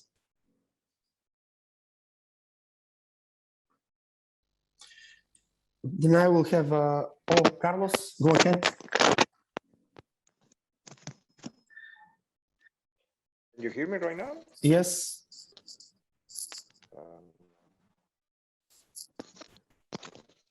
I just have a simple question, because I saw in the presentation two things that are contradictory things. Let's say the presenter is still there.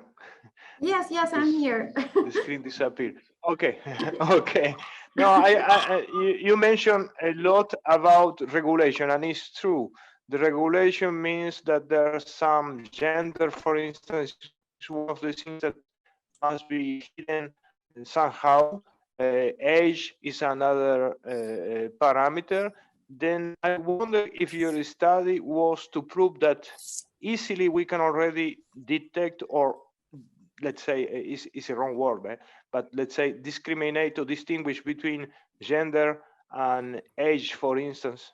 Then this is the first question. Your work, the work is just to prove that easily we can already do this kind of classification, or your intention is because I saw the when you showed the reason, part of this was to reduce the gender detection, and I was very confused about these two approaches. You see, maybe you elaborate more on that, please.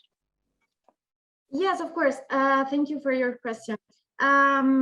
Yes, the point of our work was trying to reduce as much as possible the gender recognition, because nowadays it is quite well known, the awareness about the privacy implication of the ambient sensors, such as the cameras or microphones, but a very few part of the literature discussed about the privacy implications that can be hidden behind an acceleration data or gyroscope or barometers. So many times people, for example, our smartphone or a smartwatch asks us to accept accept some conditions or give some permissions about the private details, but it is not when he's processing our acceleration data. So maybe these data are many times taken by the manufacturer or the service provider, and the user actually doesn't know what the manufacturer can do with that data. So the fact is that we would like to underline how is it possible also from a waist motion to understand the gender of a person. Yeah, right. So is it clear now? No, it is. In the beginning, I got confused because you start with the subject and then you derive to other, going deeply in the algorithm. That was confusing for me. In addition, you can increase the results because you already have a lot of data. Then you can already consider weight and age at the same time. Yes. By the way, just one joke. If I'm a transgender, what happened with the tool? I'm joking. Sorry, I didn't understand. If I'm a transgender, what will happen? Okay, now I understand. Okay. Male, not male, something in between. Yes, but it's a joke. No worries. But I think that the main fact is that if I want to give you my gender information or my age information is one thing, but I would like to be sure that you cannot access to my data from an acquisition, let's say, okay? And for example, the gender, like the weight or the age, are quite often used by the manufacturer or the applications to count the calories or to do some estimation about the physiological values that they can show you on the app application or on the smartwatches. I don't is still there. Okay. All those things, yeah. Okay. That normally we need to hide. Thank you. Thank you. Thank you, Carlos, and thank you, Angelica, for the wonderful presentation. I think that with this presentation, we close this part of the session in room 1. So now we have some of us the favorite activity, and that is lunch break. And see you after the lunch break at 2 o'clock. Thank you so much, Petre, for conducting this. No problem. It was a pleasure. These presentations, and thanks also for the presenters. So now it's time for the lunch break. So we will see all of you at 2 o'clock. Okay.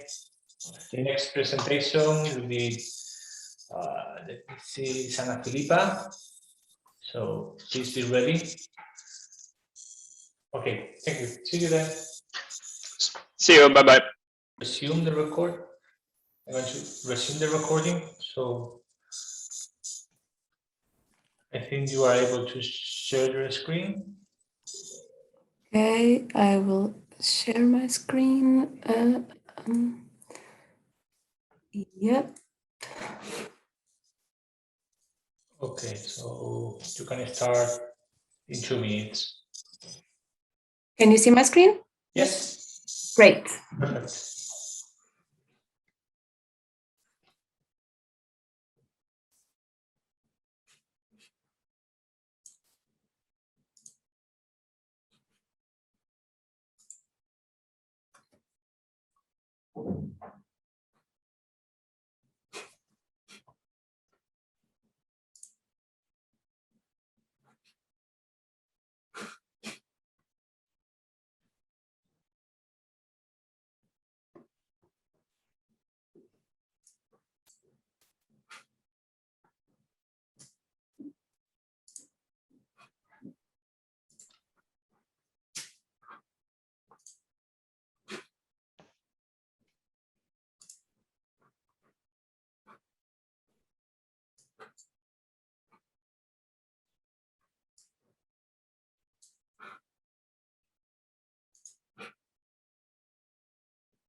Okay, there is 2 p.m. So I think we can start. I hope more people will join because we are not so many.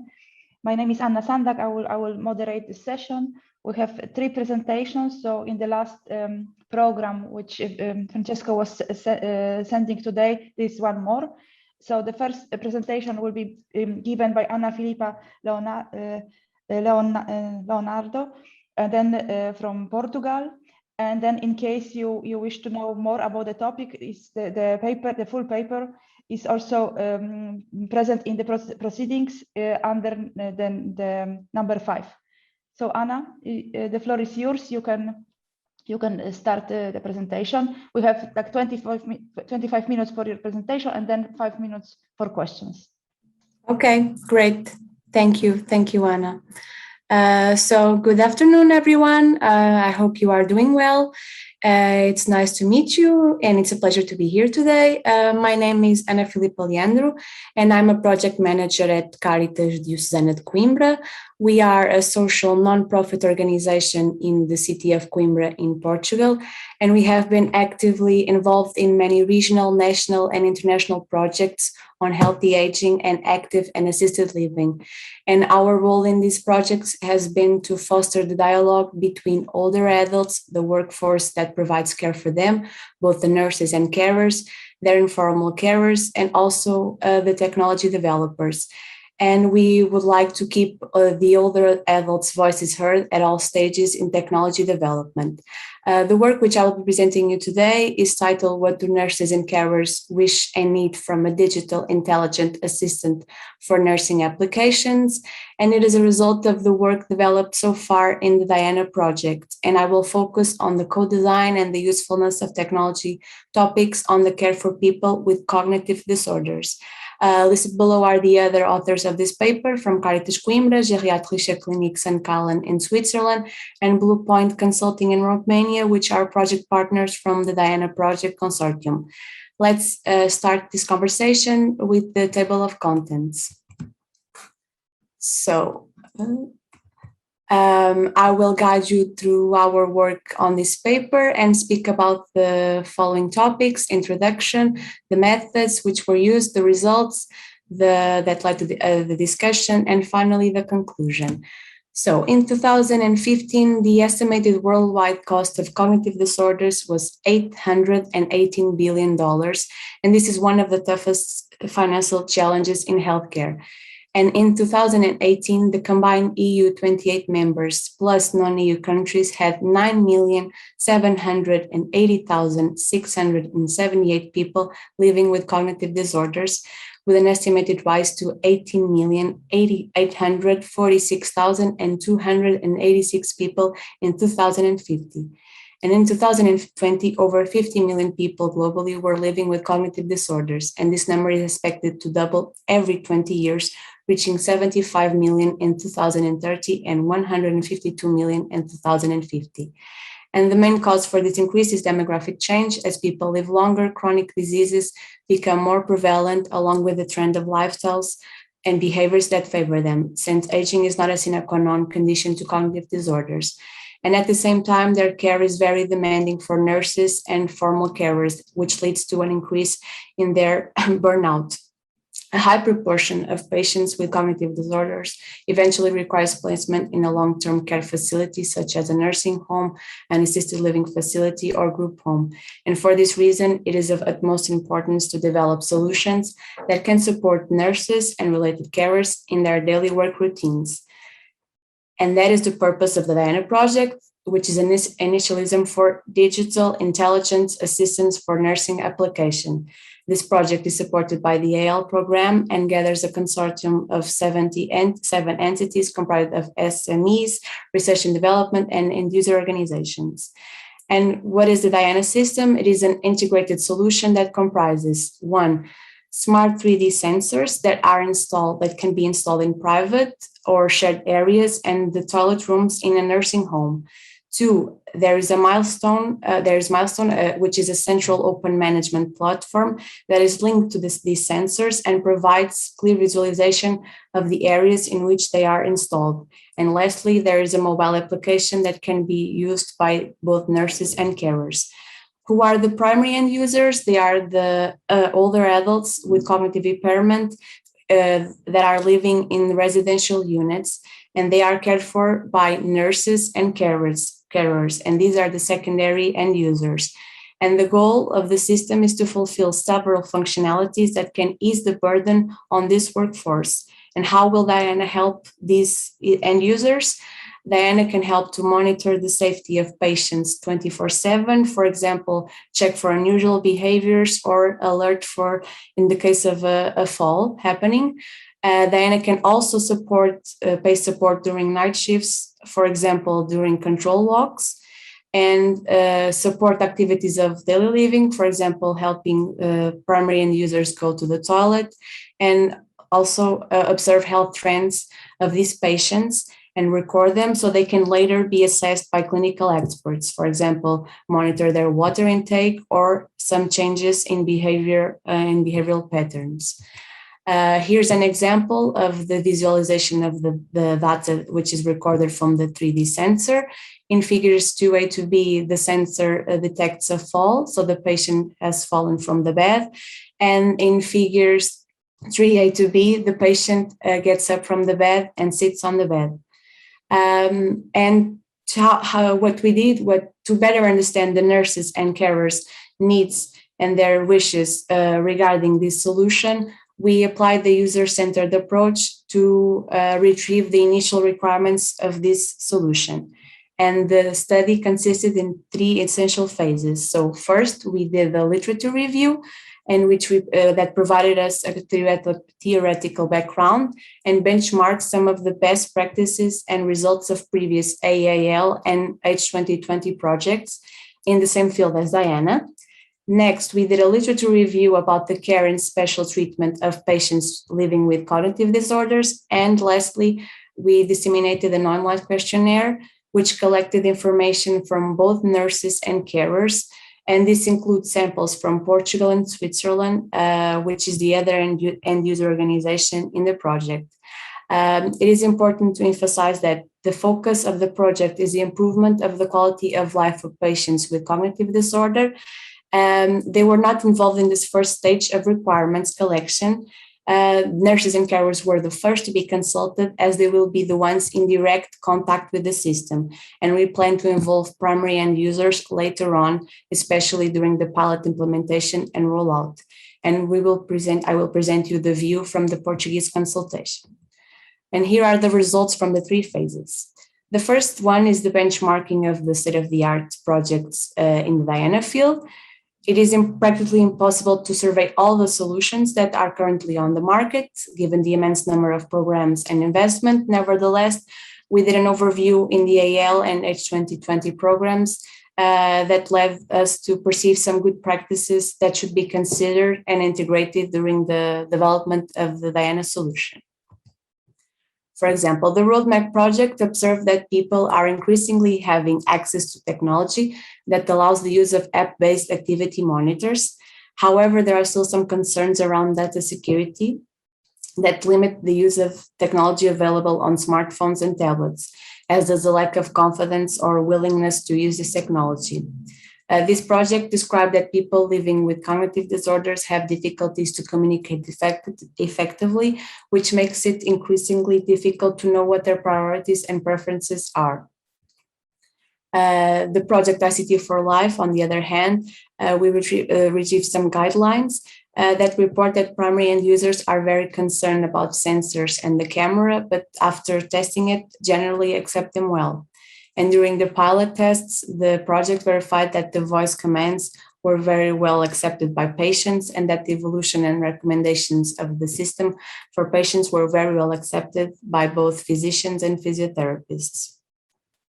On the other hand, the Toilet for Me project has started reflections both technologically and ethically for the development of smart toilets, and some guidelines have already been developed regarding data protection, restricting access to data based on a need-to-know basis, providing users with unique login data with individual access levels, using encryption when sharing the data, and developing a clean policy, that is, not to leave personal data to unauthorized people, and ensuring that all archived data is encrypted.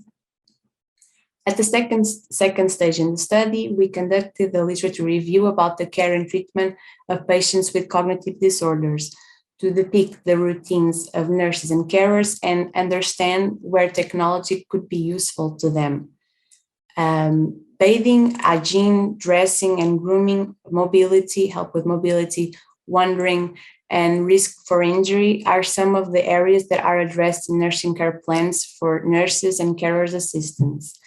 Inpatient fall prevention, on the other hand, has been an individual area of concern for nursing for almost 50 years. Falls are the second leading cause of accidental or unintentional injury deaths worldwide, and older adults suffer the greatest number of fatal falls. Furthermore, competent toileting is also a critical life skill that is necessary for independent living. It can improve an individual's quality of life. This improves their hygiene and also their self-confidence and reduces the stigma and physical discomforts. And that's when technology can be of help in some of these tasks. For example, a timetable that offers a reminder to go to the toilet for those who regularly wet themselves, or real-time notifications on user smartphone to remember to use the toilet or to check if the pad needs changing. And the final stage of the study consisted in the dissemination of an online questionnaire to collect nurses and carers' perspectives. Let's start by the topic demographics and working conditions. We had 54 respondents. The sample includes both nurses and carers, and they were aged between 31 and 40 years old. 78% of them were women, and the questionnaires were broadly disseminated, so we can argue that the gender imbalance among respondents reflects the scenery in social and healthcare in Portugal for carers and nurses.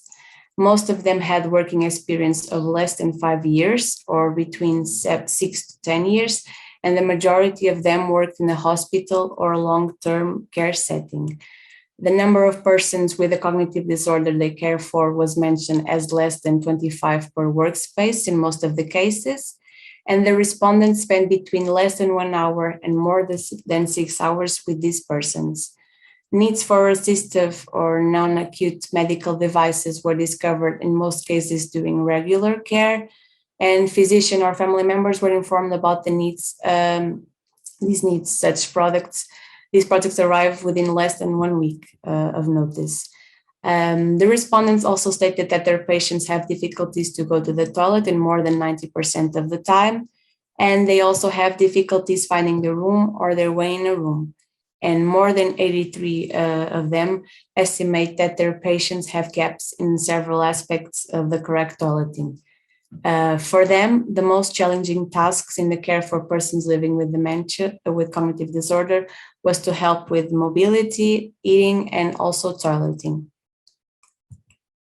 Regarding the use of technology and their experience and requirements for this type of solution, 82% of them agreed or strongly agreed that they would find technologies simple to learn. But in contrast, half of the professionals did not think that their care persons would accept Diana or were neutral. The vast majority, 80%, believe that digital assistant is an important asset for the care of old persons in the future. And in addition, 72% felt that their company or institution would support such technologies. Cognitive training and safety were the most important areas mentioned as a goal for AL technology, and 26% of the respondents mentioned autonomy, for example, using the toilet, as a goal for AL technology of this kind. 23% did not feel well due to data safety issues.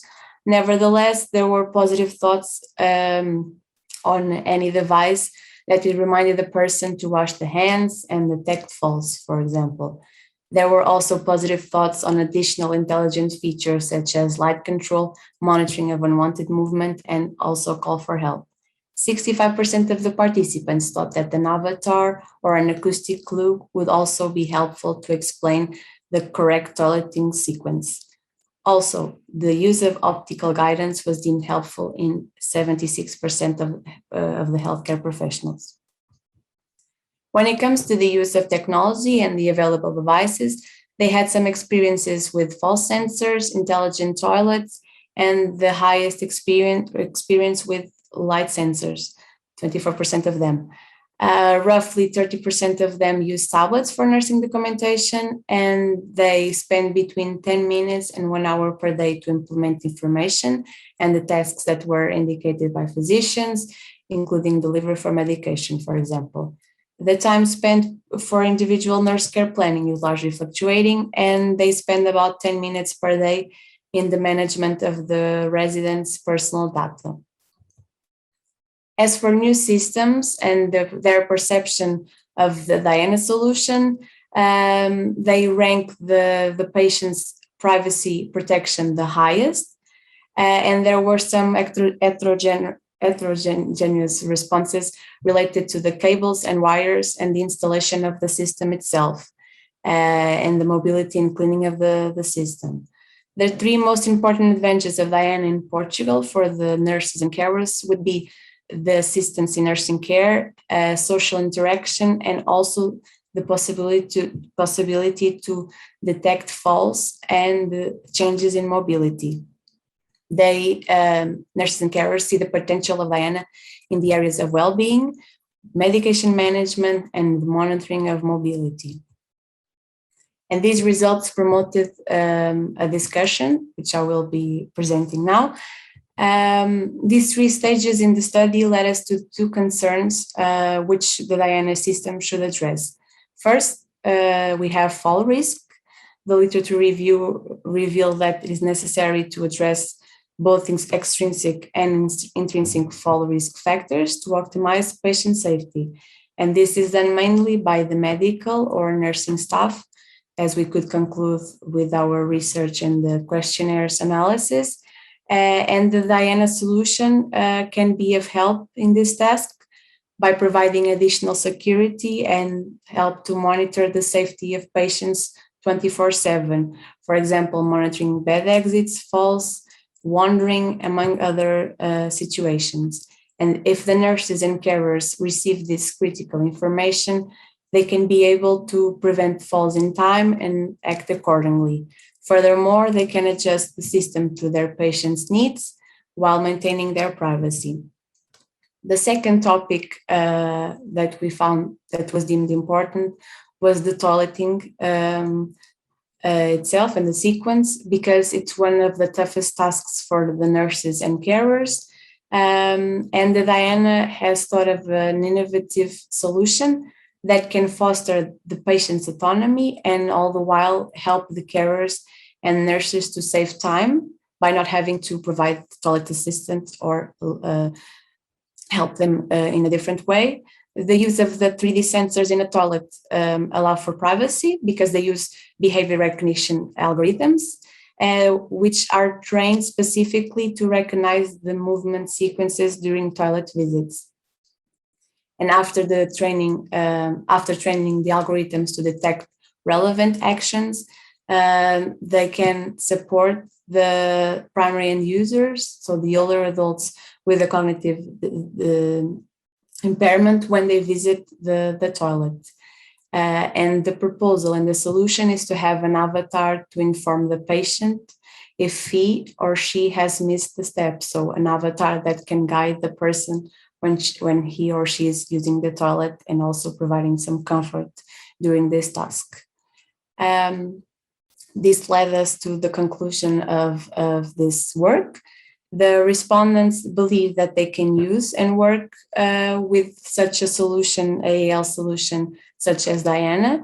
The secondary end users, the nurses and carers, think that the Diana should be reliable, should also be easy to install, should be wireless and easy to transport. And the data that is being collected and recorded on patients and also the nurses should be safe. These results were the first requirements that were collected in the beginning of the Diana project in 2020. And these define the first set of functional requirements for the system. We are currently at the second half of the project, and some of these requirements have influenced the development of the Diana solution. And we are also maintaining the dialogue with both end users in focus groups in Portugal, Austria, and Spain, to continue to hear their opinions on the system. And further requirements and system updates will result from the pilot implementation, which is about to happen. So I've reached the end. Thank you for your time and enjoy the rest of the presentations and the day. Thank you. I'm open to any question in case there's one. Thank you, Anna, for very interesting presentations. Are there any questions? Yes, I have one. Thank you for the presentation. Do you plan to continue with the requirements elicitation? For example, do you plan to hold any workshops, like co-design workshops with stakeholders, either physical or virtual, or do you think that the requirements have been elicited already and now it's the time to formulate them, as you have done, as I've understood, and then just implement the system? No, as I've stated during the presentation, this is the first set of requirements that happened in the first phase of the project. But we have already had some other requirements collection. For example, we have held as of today three focus groups. One in Portugal, one in Spain, and the other one in Austria. At this stage, we have only done these focus groups with the secondary end users, so the nurses and carers, and we have at the second stage of contact with them, we have made the state of play with this initial set of requirements and how they have influenced the system, and we are also hearing them now and see what they think about the system.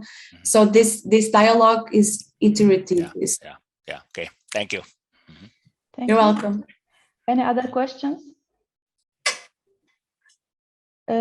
If not, if I can ask, just because you mentioned Austria and Spain, and I just wonder if you think then the requirements will be different. Is the country dependent, or it should be universal? Were you wondering about that or not? Yes, we are. We are about to. We have had the last session this past Saturday, and we are planning to meet soon to discuss some of these results. This last session was in Austria, and I believe the results should differ according to the context in different countries. Mm-hmm. But these are really important because many of the requirements that have come up during these sessions, we had not thought about them, and it's really important to hear the carers, which are the ones in contact with the patients. But we are also planning to involve primary end users at the after stage, and eventually there's other stakeholders and at the later stage. Okay. Yeah. Thank you. It. Thank you. Interesting. Okay. So are there any other questions or not? I don't see any raised hand. Okay. So thank you, Anna. Again, you can stop sharing the screen, and I'm inviting now Dimitru Mikuza from University of Moldova. Okay. Hello. Yes, so when Anna will stop sharing, you can start presentation. I'm sorry because I think I'm having some trouble with Zoom. I will leave the meeting. So please join us again if you will leave. Okay, yeah, I will leave, then I'll join you. Sorry. Okay. Okay, so Dimitru, you can now share the screen and you can hello everyone. Start. Okay, so I'll go ahead with my presentation. Can you see it well? Yes, we can see. Yeah. So my work is named Defining the Instruments for the Zero Measurement of Psychological Well-Being for Older Adults. The purpose of our work is that we're working on the development of solutions for maintaining the continuity of activities of seniors in order to improve their IQ and EQ, and also the measurement, improvement, and maintenance of the general psychological well-being of the older adults form the basis of the current research. The finding and development of measurement instruments showing to which extent there is a need to ensure the continuity of social and economic activities is also a big part of what we do. The purpose of the research was determined by the need to identify the subjective appreciation of the psychological well-being state provided by the older adults.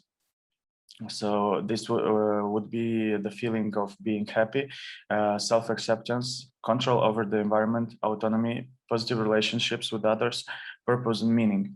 In order to measure the psychological well-being state, we built a questionnaire with 30 items, 5 items for each of the 6 dimensions that we consider appropriate for the definition of psychological well-being. And the questionnaire is named the Psychological Well-Being Questionnaire. So let me talk a little bit about the importance of surveys and questionnaires. Surveys can help measure the representativeness of individual views and experiences. When it's done well, surveys provide hard numbers on people's opinions and behaviors that can be used to make important decisions. And why is important of surveying in our daily lives? The data gathered from surveying helps establish planning and design, provides data that can be used to determine the best course of action. This can be as diverse as deciding the routes of major infrastructure projects to planning a simple house extension, for example. So that's why we made so much accent on the survey. Our methodology consists of in accumulation and selection of quantitative and qualitative data from investigation and questionnaires applied to groups of older adults. More specific, we have in our portfolio now 3 questionnaires. So the one we built it in our university, the personal well-being questionnaire, the RAND 36, it's an American questionnaire, and the age-friendly cities and communities questionnaire. This is a questionnaire developed by Affidemi in Netherlands, and they shared it with us, and we included it in our portfolio. So we applied them on small samples of respondents from Netherlands and Moldova, but still we wait to apply them on bigger samples of older adults. So the 6 dimensions of the subjective well-being, the 6 big dimensions are generally said: the feeling of being happy, self-acceptance, control over the environment, autonomy, positive relationships with others, purpose and meaning of life. So in this table, you can see an example of the first dimension of the questionnaire, so which measured the feeling of happiness. So here you see how it's structured. Each dimension have 5 questions. So this make the whole questionnaire.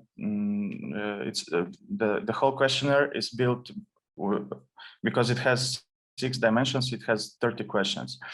So here are the first 5 questions of the questionnaire, and from -3 to 3, the respondent choose how to answer. For scoring, we calculate the average of the 5 answers. The maximum score is 3. The average score is from 0.5 to 1, and lower score is from -0.5 and less. So higher score, for example, in the first dimension means that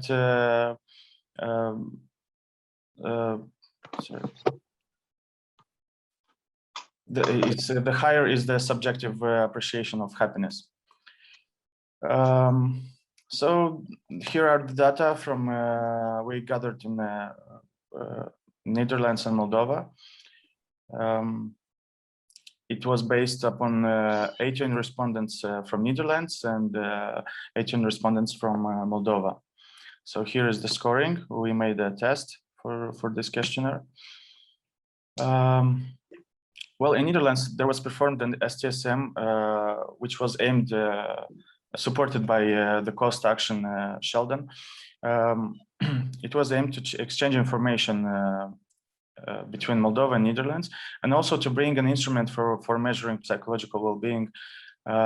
This was the main object of this STSM.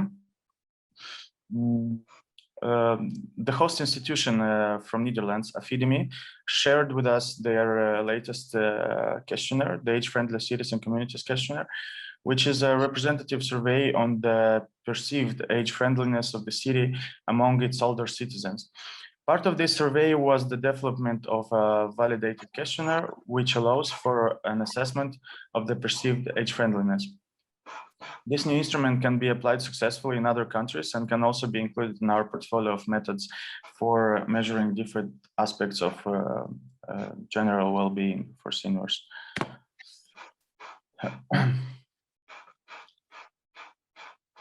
So here is an example of the age-friendly cities and communities questionnaire, which Affidemi shared with us. So you can see the structure of it. About the third questionnaire, the RAND 36 is probably the most widely used health-related quality of life survey instrument. It has 36 items that assess 8 health concepts. So the 8 dimension of health concepts are physical functioning, role limitation caused by physical health problems, role limitations caused by emotional problems, social functioning, emotional well-being, energy or fatigue, pain and general health perceptions. Here you can see also an example of one question of the questionnaire. And there are 36 of them.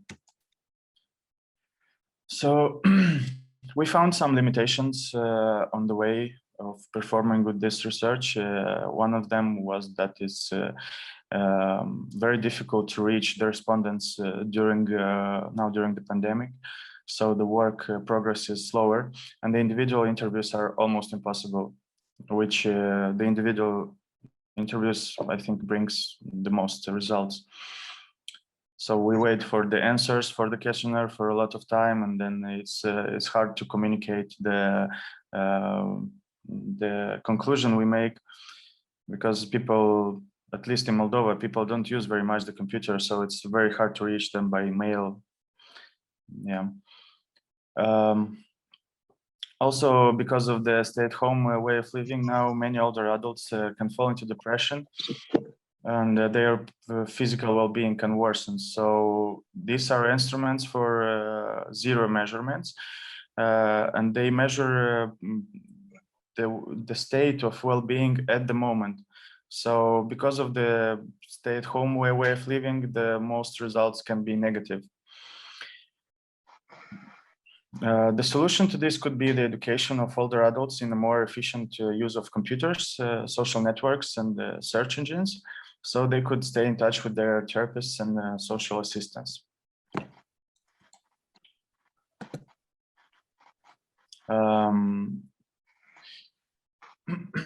So the methodology of accumulation, structuring data based on the interview and questioning methods of international group of older adults is done and ready to be applied. Based on the results of measurement questionnaires, we propose recipes for improving the psychological well-being through different kind of activities, including sessions with the therapist when needed.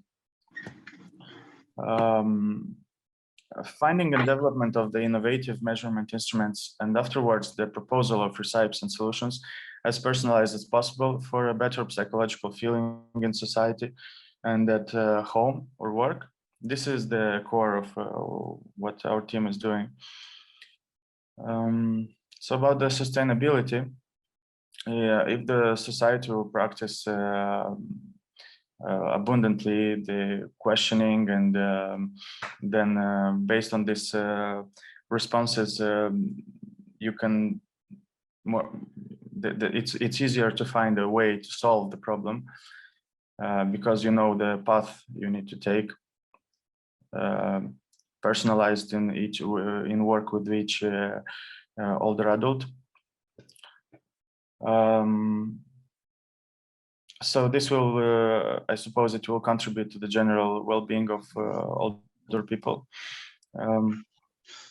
The sustainability of the proposed methods and the procedures is through the implementation and permanent improvement of them, and in long term will be achieved the development of an intergenerational synergy in an age-friendly society.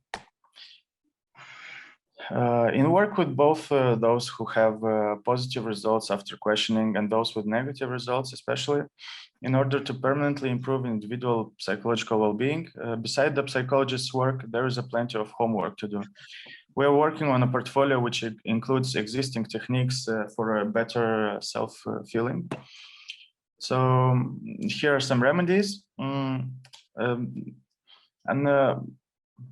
Well, every person, but especially an older adult, should focus on their abilities. They can find this, they need to find what they can do and feel rewarding for that. Stay socially connected, frequent social participation, interactions, and support contribute strongly to the mental health and well-being of seniors. To learn something new each day, the lifelong learning boosts the life satisfaction and happiness of older adults, while also improving their physical and mental health. Meditation is also a very good remedy It might be the best, although it has many benefits on our well-being. The most important being the improvement of sleep and the reduction of stress, given the production of dopamine and endorphins. Spending time outside, playing with the pet, listening to the music, and well, activity that brings joy and relaxation and includes maybe positive interaction with the others. So yeah, this research was made under the guide and with the support of Sheldon. And I thank this organization very much because it introduced me to this new world, this new branch of the science. Thank you. Okay, thank you, Dimitru. Are there any questions? Yes, I have one question. Thank you for your presentation. I'm interested in what zero measurement means, actually. Zero measurement, yeah, thank you for the question. It's when you measure something at that moment. And for example, you apply a questionnaire to someone, and the results of this questionnaire is how does he feel in this moment when he make the questionnaire, because tomorrow he can feel worse, and yesterday maybe he felt better, yeah, so it's usually is an instrument to work now. For example, if he comes to a therapy and he fill up the questionnaire, and based on his general state in that moment, you can work with him. Okay, it makes sense. Thank you. And one another thing, did you measure psychological well-being or subjective well-being? Because those are two different, even though very similar constructs. And I wasn't sure then, because you were talking about both constructs, and I'm not sure. Well, in psychology, we usually use subjective well-being term. It's like other words for happiness. I mean, you don't use happiness in psychology. It's just subjective well-being. Well, in positive psychology, we use happiness. So that's why I'm asking. Sure. I mean, it depends on the field. Yeah. Okay. Thank you very much.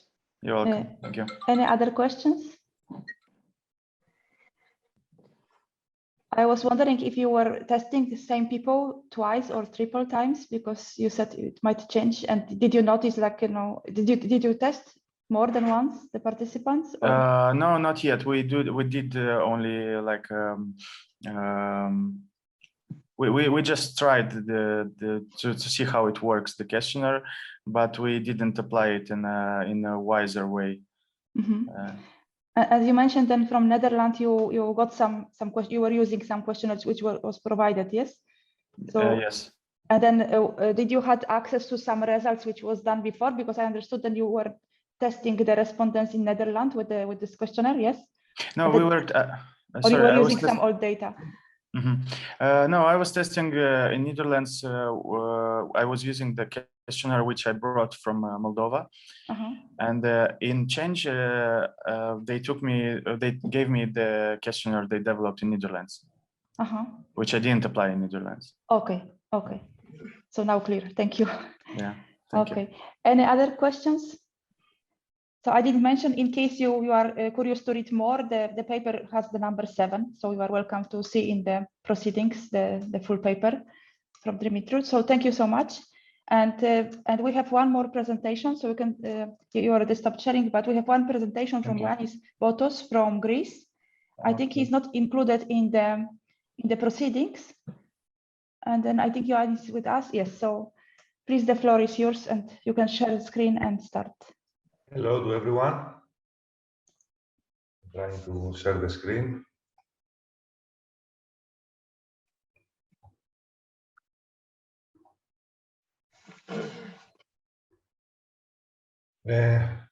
It's okay with the screen? Still okay, we see. Yes, you can go to the full presentation mode.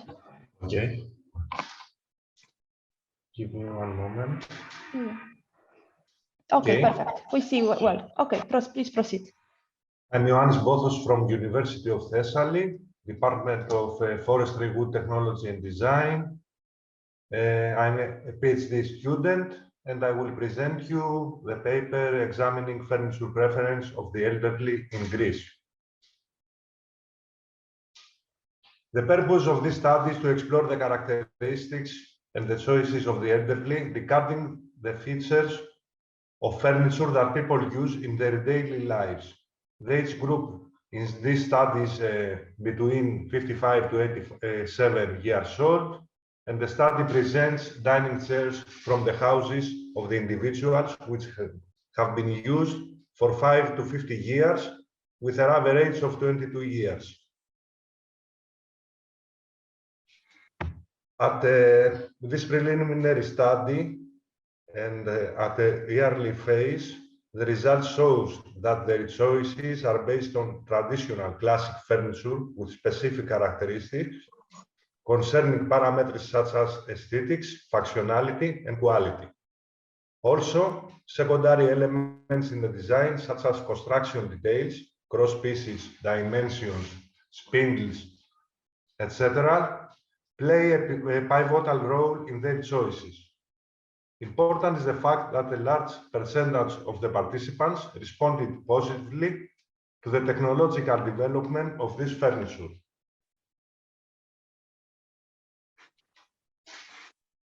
The demographic group of the elderly is growing every year. In Greece, at the ages 55 to 85 plus per gender, about 30% were men and 43.5% women in the total population. The elderly face various problems with chronic diseases such as dementia, visual and hearing impairment, disabilities, memory disorders, etc. We have heterogeneous age group, which according to various studies is accustomed to using products designed for healthier and younger people. The literature review shows that there is a big increase in studies in this age group, which focuses mainly on the following areas: health, security, creativity and technological development, emotional care. Some things about the literature review. The main purpose of designing and manufacturing products from the end of the 19th century until today has been the mass production of objects or furniture that improve people's daily life who constantly use them. According to many authors, older people exhibit differentiated behaviors and large disparities in access to new technologies. We have to discuss some things about the power of habit in using furniture and specific wood species. For example, in USA, cedar wood gives the house a feeling of warmth. Pine and cedar wood used in furniture appear from previous studies to receive higher marks in aesthetics status as opposed to plywood, fiberboard, aluminium, and vinyl.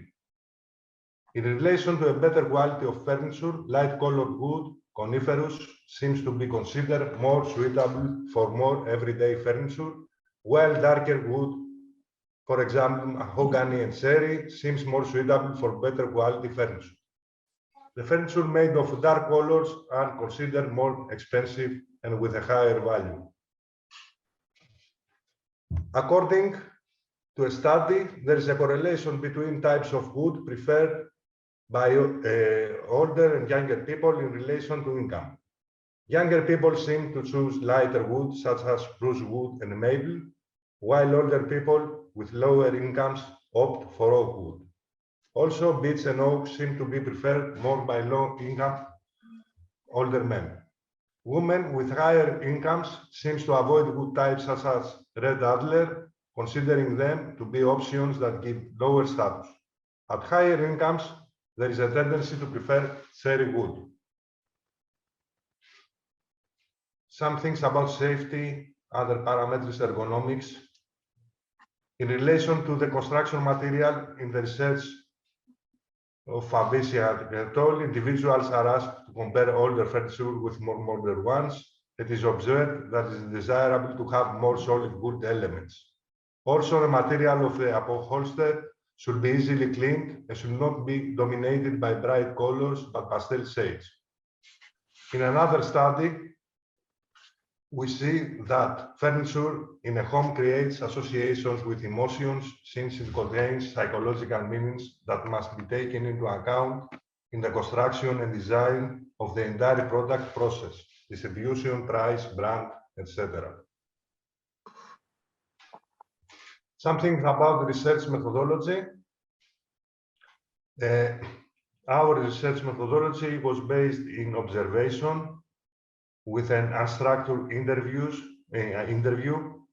and we asked for the elderly to show us furniture from their houses, and in the next slide, we will present you the results of these photos. A percentage of the interviews were conducted remotely via telephone because of a COVID situation, and some live. Individuals were asked to choose a piece of furniture that they use daily. In this particular research, a dining chair, and to explain the reasons why they made this choice. The same in the first phase of the research consists of 25 people aged 56 to 87 years old with heterogeneity in educational level and income.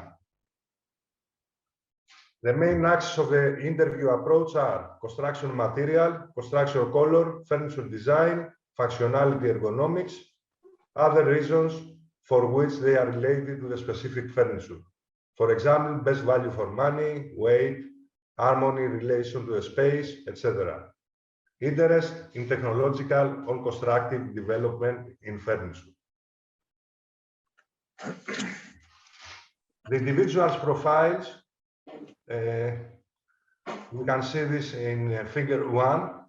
We have the survey was limited to Athens with a study of 2 more cases in cities of Thessaloniki and Karditsa, and 1 case in area of Magnesia.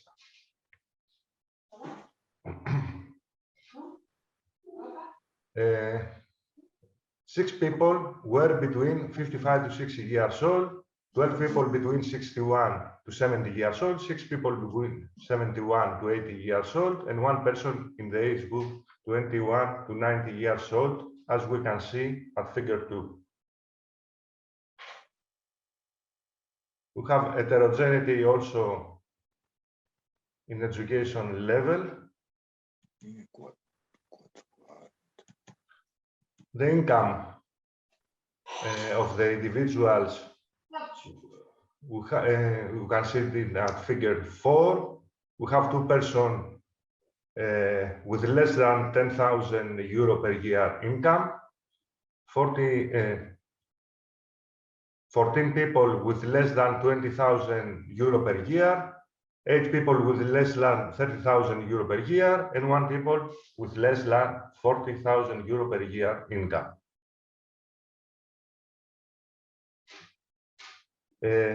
Some things about construction material. We are at the section of results. The majority of the respondents, 24%, prefer furniture with wooden frame. The chosen wooden chairs are mainly made of beechwood. The material of the seat consists of either upholstery with modern foam materials, 44%, or cane, 32%, and the addition of a cushion, usually made by them in a big number of rest cases. In a potential new purchase, in a percentage of 80%, wood will still be chosen as construction material. We have the power of habit here. Emphasis is placed on the construction material. Robustness is needed, but also in some cases lighter materials. In half of the cases, chairs with wooden frame and upholstery were selected. Some results about the construction color. The shades of wood play essential role in the choice made by people, and the shade of beech with a colorless varnish finish dominating, followed by darker shades of paints. walnut, and cherry at 70% of the cases. The rest of the options consist of beige, in one case a combination of black, white, and dark brown beige. It is particularly interesting that in case of new persage and in conjunction with color, people will choose the same furniture as the one they selected, and similar furniture with a darker shade of wood. In a case of a total renovation of the house, white paint should be chosen by many few individuals. I think it was about 1 or 2 cases, this choice. In one case also, brighter colors are selected. By means of design of the furniture and some constructive elements, we need the plain lines, simple furniture without many edge profiling and carvings. In some cases, chairs with curved elements are presented with cross-section mainly lathe, either steam bent. An important element is that some chairs presented differentiations in the cross rails between legs, stretchers, which were reported as a deterrent factor in the functionality of the chair by individuals. It is also noteworthy that the chairs are used by people with an average about 20 years, 22 years, with minimal structural collection problems, which are observed mainly in the detachment of tendon mortise joints. The solid beech wood was used more in the construction of the chairs, and on a second level, the plywood or fiberboard in the elements of the back and the seat. Also, the metal had been used in 2 cases. The result about functionality ergonomic parameters shows that people are familiar with the specific characteristics of furniture that they mentioned them as a predominant parameters in order to justify their preference. Most people seem satisfied in terms of ergonomics in relation to their choice, and only per interviews there were disagreements in terms of ergonomics in relation to the difference in body type between men and women. The lack of some constructive elements from the furniture creates problems in their use, such as stretchers, rails, etc. In the next 2 slides, we can see the furniture that elderly have in their houses.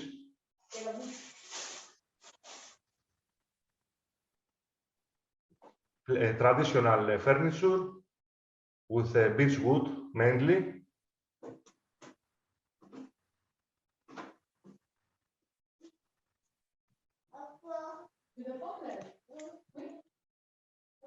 And at the conclusions, the results illuminates that Greeks by and large choose furniture with good construction quality. They are expected to last for several years. The quality is very important to their choices. There is a tendency for minimal changes in case of buying new furniture, which suggests a sense of habit in their choices. There is also a tendency for traditional furniture, which is not designed for this age group. However, since they were informed, they deem the technological development of furniture positively, but without pronounced difference in aesthetics and style, in most cases the traditional one. There is a preference in wood as a material, and the chair must be perfectly constructed without lacking elements. From a color perspective, there is a tendency for a colorless finish and dark brown color. In some cases, there is a disagreement in ergonomics, primarily in interviews between couples. Finally, we should not underestimate the fact that the survey should include more geographical and social data in the future in order to be a tool of social policy and a business action. Have the references. Thank you for your attention. Thank you, Yanis. Are there any questions?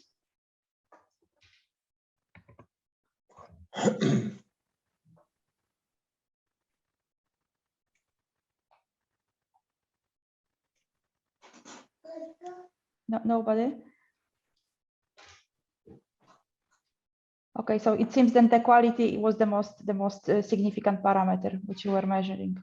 This was one of my question when I was wondering quality, aesthetics, or functionality, but you already answered that. We want to seek the parameter of getting used of the furniture from the elderly. Now we are in a preliminary study.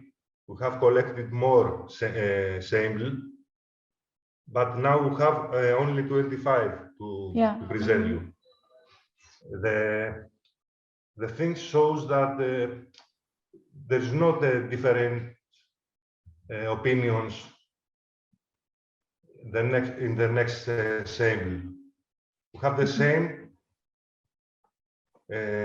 reactions from the individuals. Quality is very important, and they want to live with furniture, traditional furniture, with emotion for them that they have been used to use it. Okay. So I guess like this approach might be challenging in case we will consider, for example, like embedding some sensors in the furniture and so on. Yes. Because maybe then the novel technology will be not well accepted by the elderly people. If they informated about the new technology, they don't have problem, but they want the same form. Okay. With their habits. They want a quality furniture with some sensors, okay, but no too many technology in design. In design, the form in that case must be traditional and with sensors. Okay. Yes, very useful information because it's like some yes. Okay. Are there any other questions? I don't see. So we managed to finish earlier because there was like it was quite shorter presentation than foreseen. So we have like I think we are finishing like the session in the room 2. So I would like to thank all 3 presenters for your interesting presentations, and then yes, and I would like to close this session. I'm not sure if we are going now to the common room. I'm not aware about that, but I would like to close the session and thank you for your attention. Thank you, Anna. There is no plan for close for a plenary room. So that's all. Thank you so much, Anna, for chairing this session, and thank you for the 4 presenters. Hope to see you soon, at least hopefully personally in any of the meetings we are going to have in the next period. Okay. Thank you. Thank you. Goodbye. Bye. Thank you. Bye. Bye. Thank you. Bye.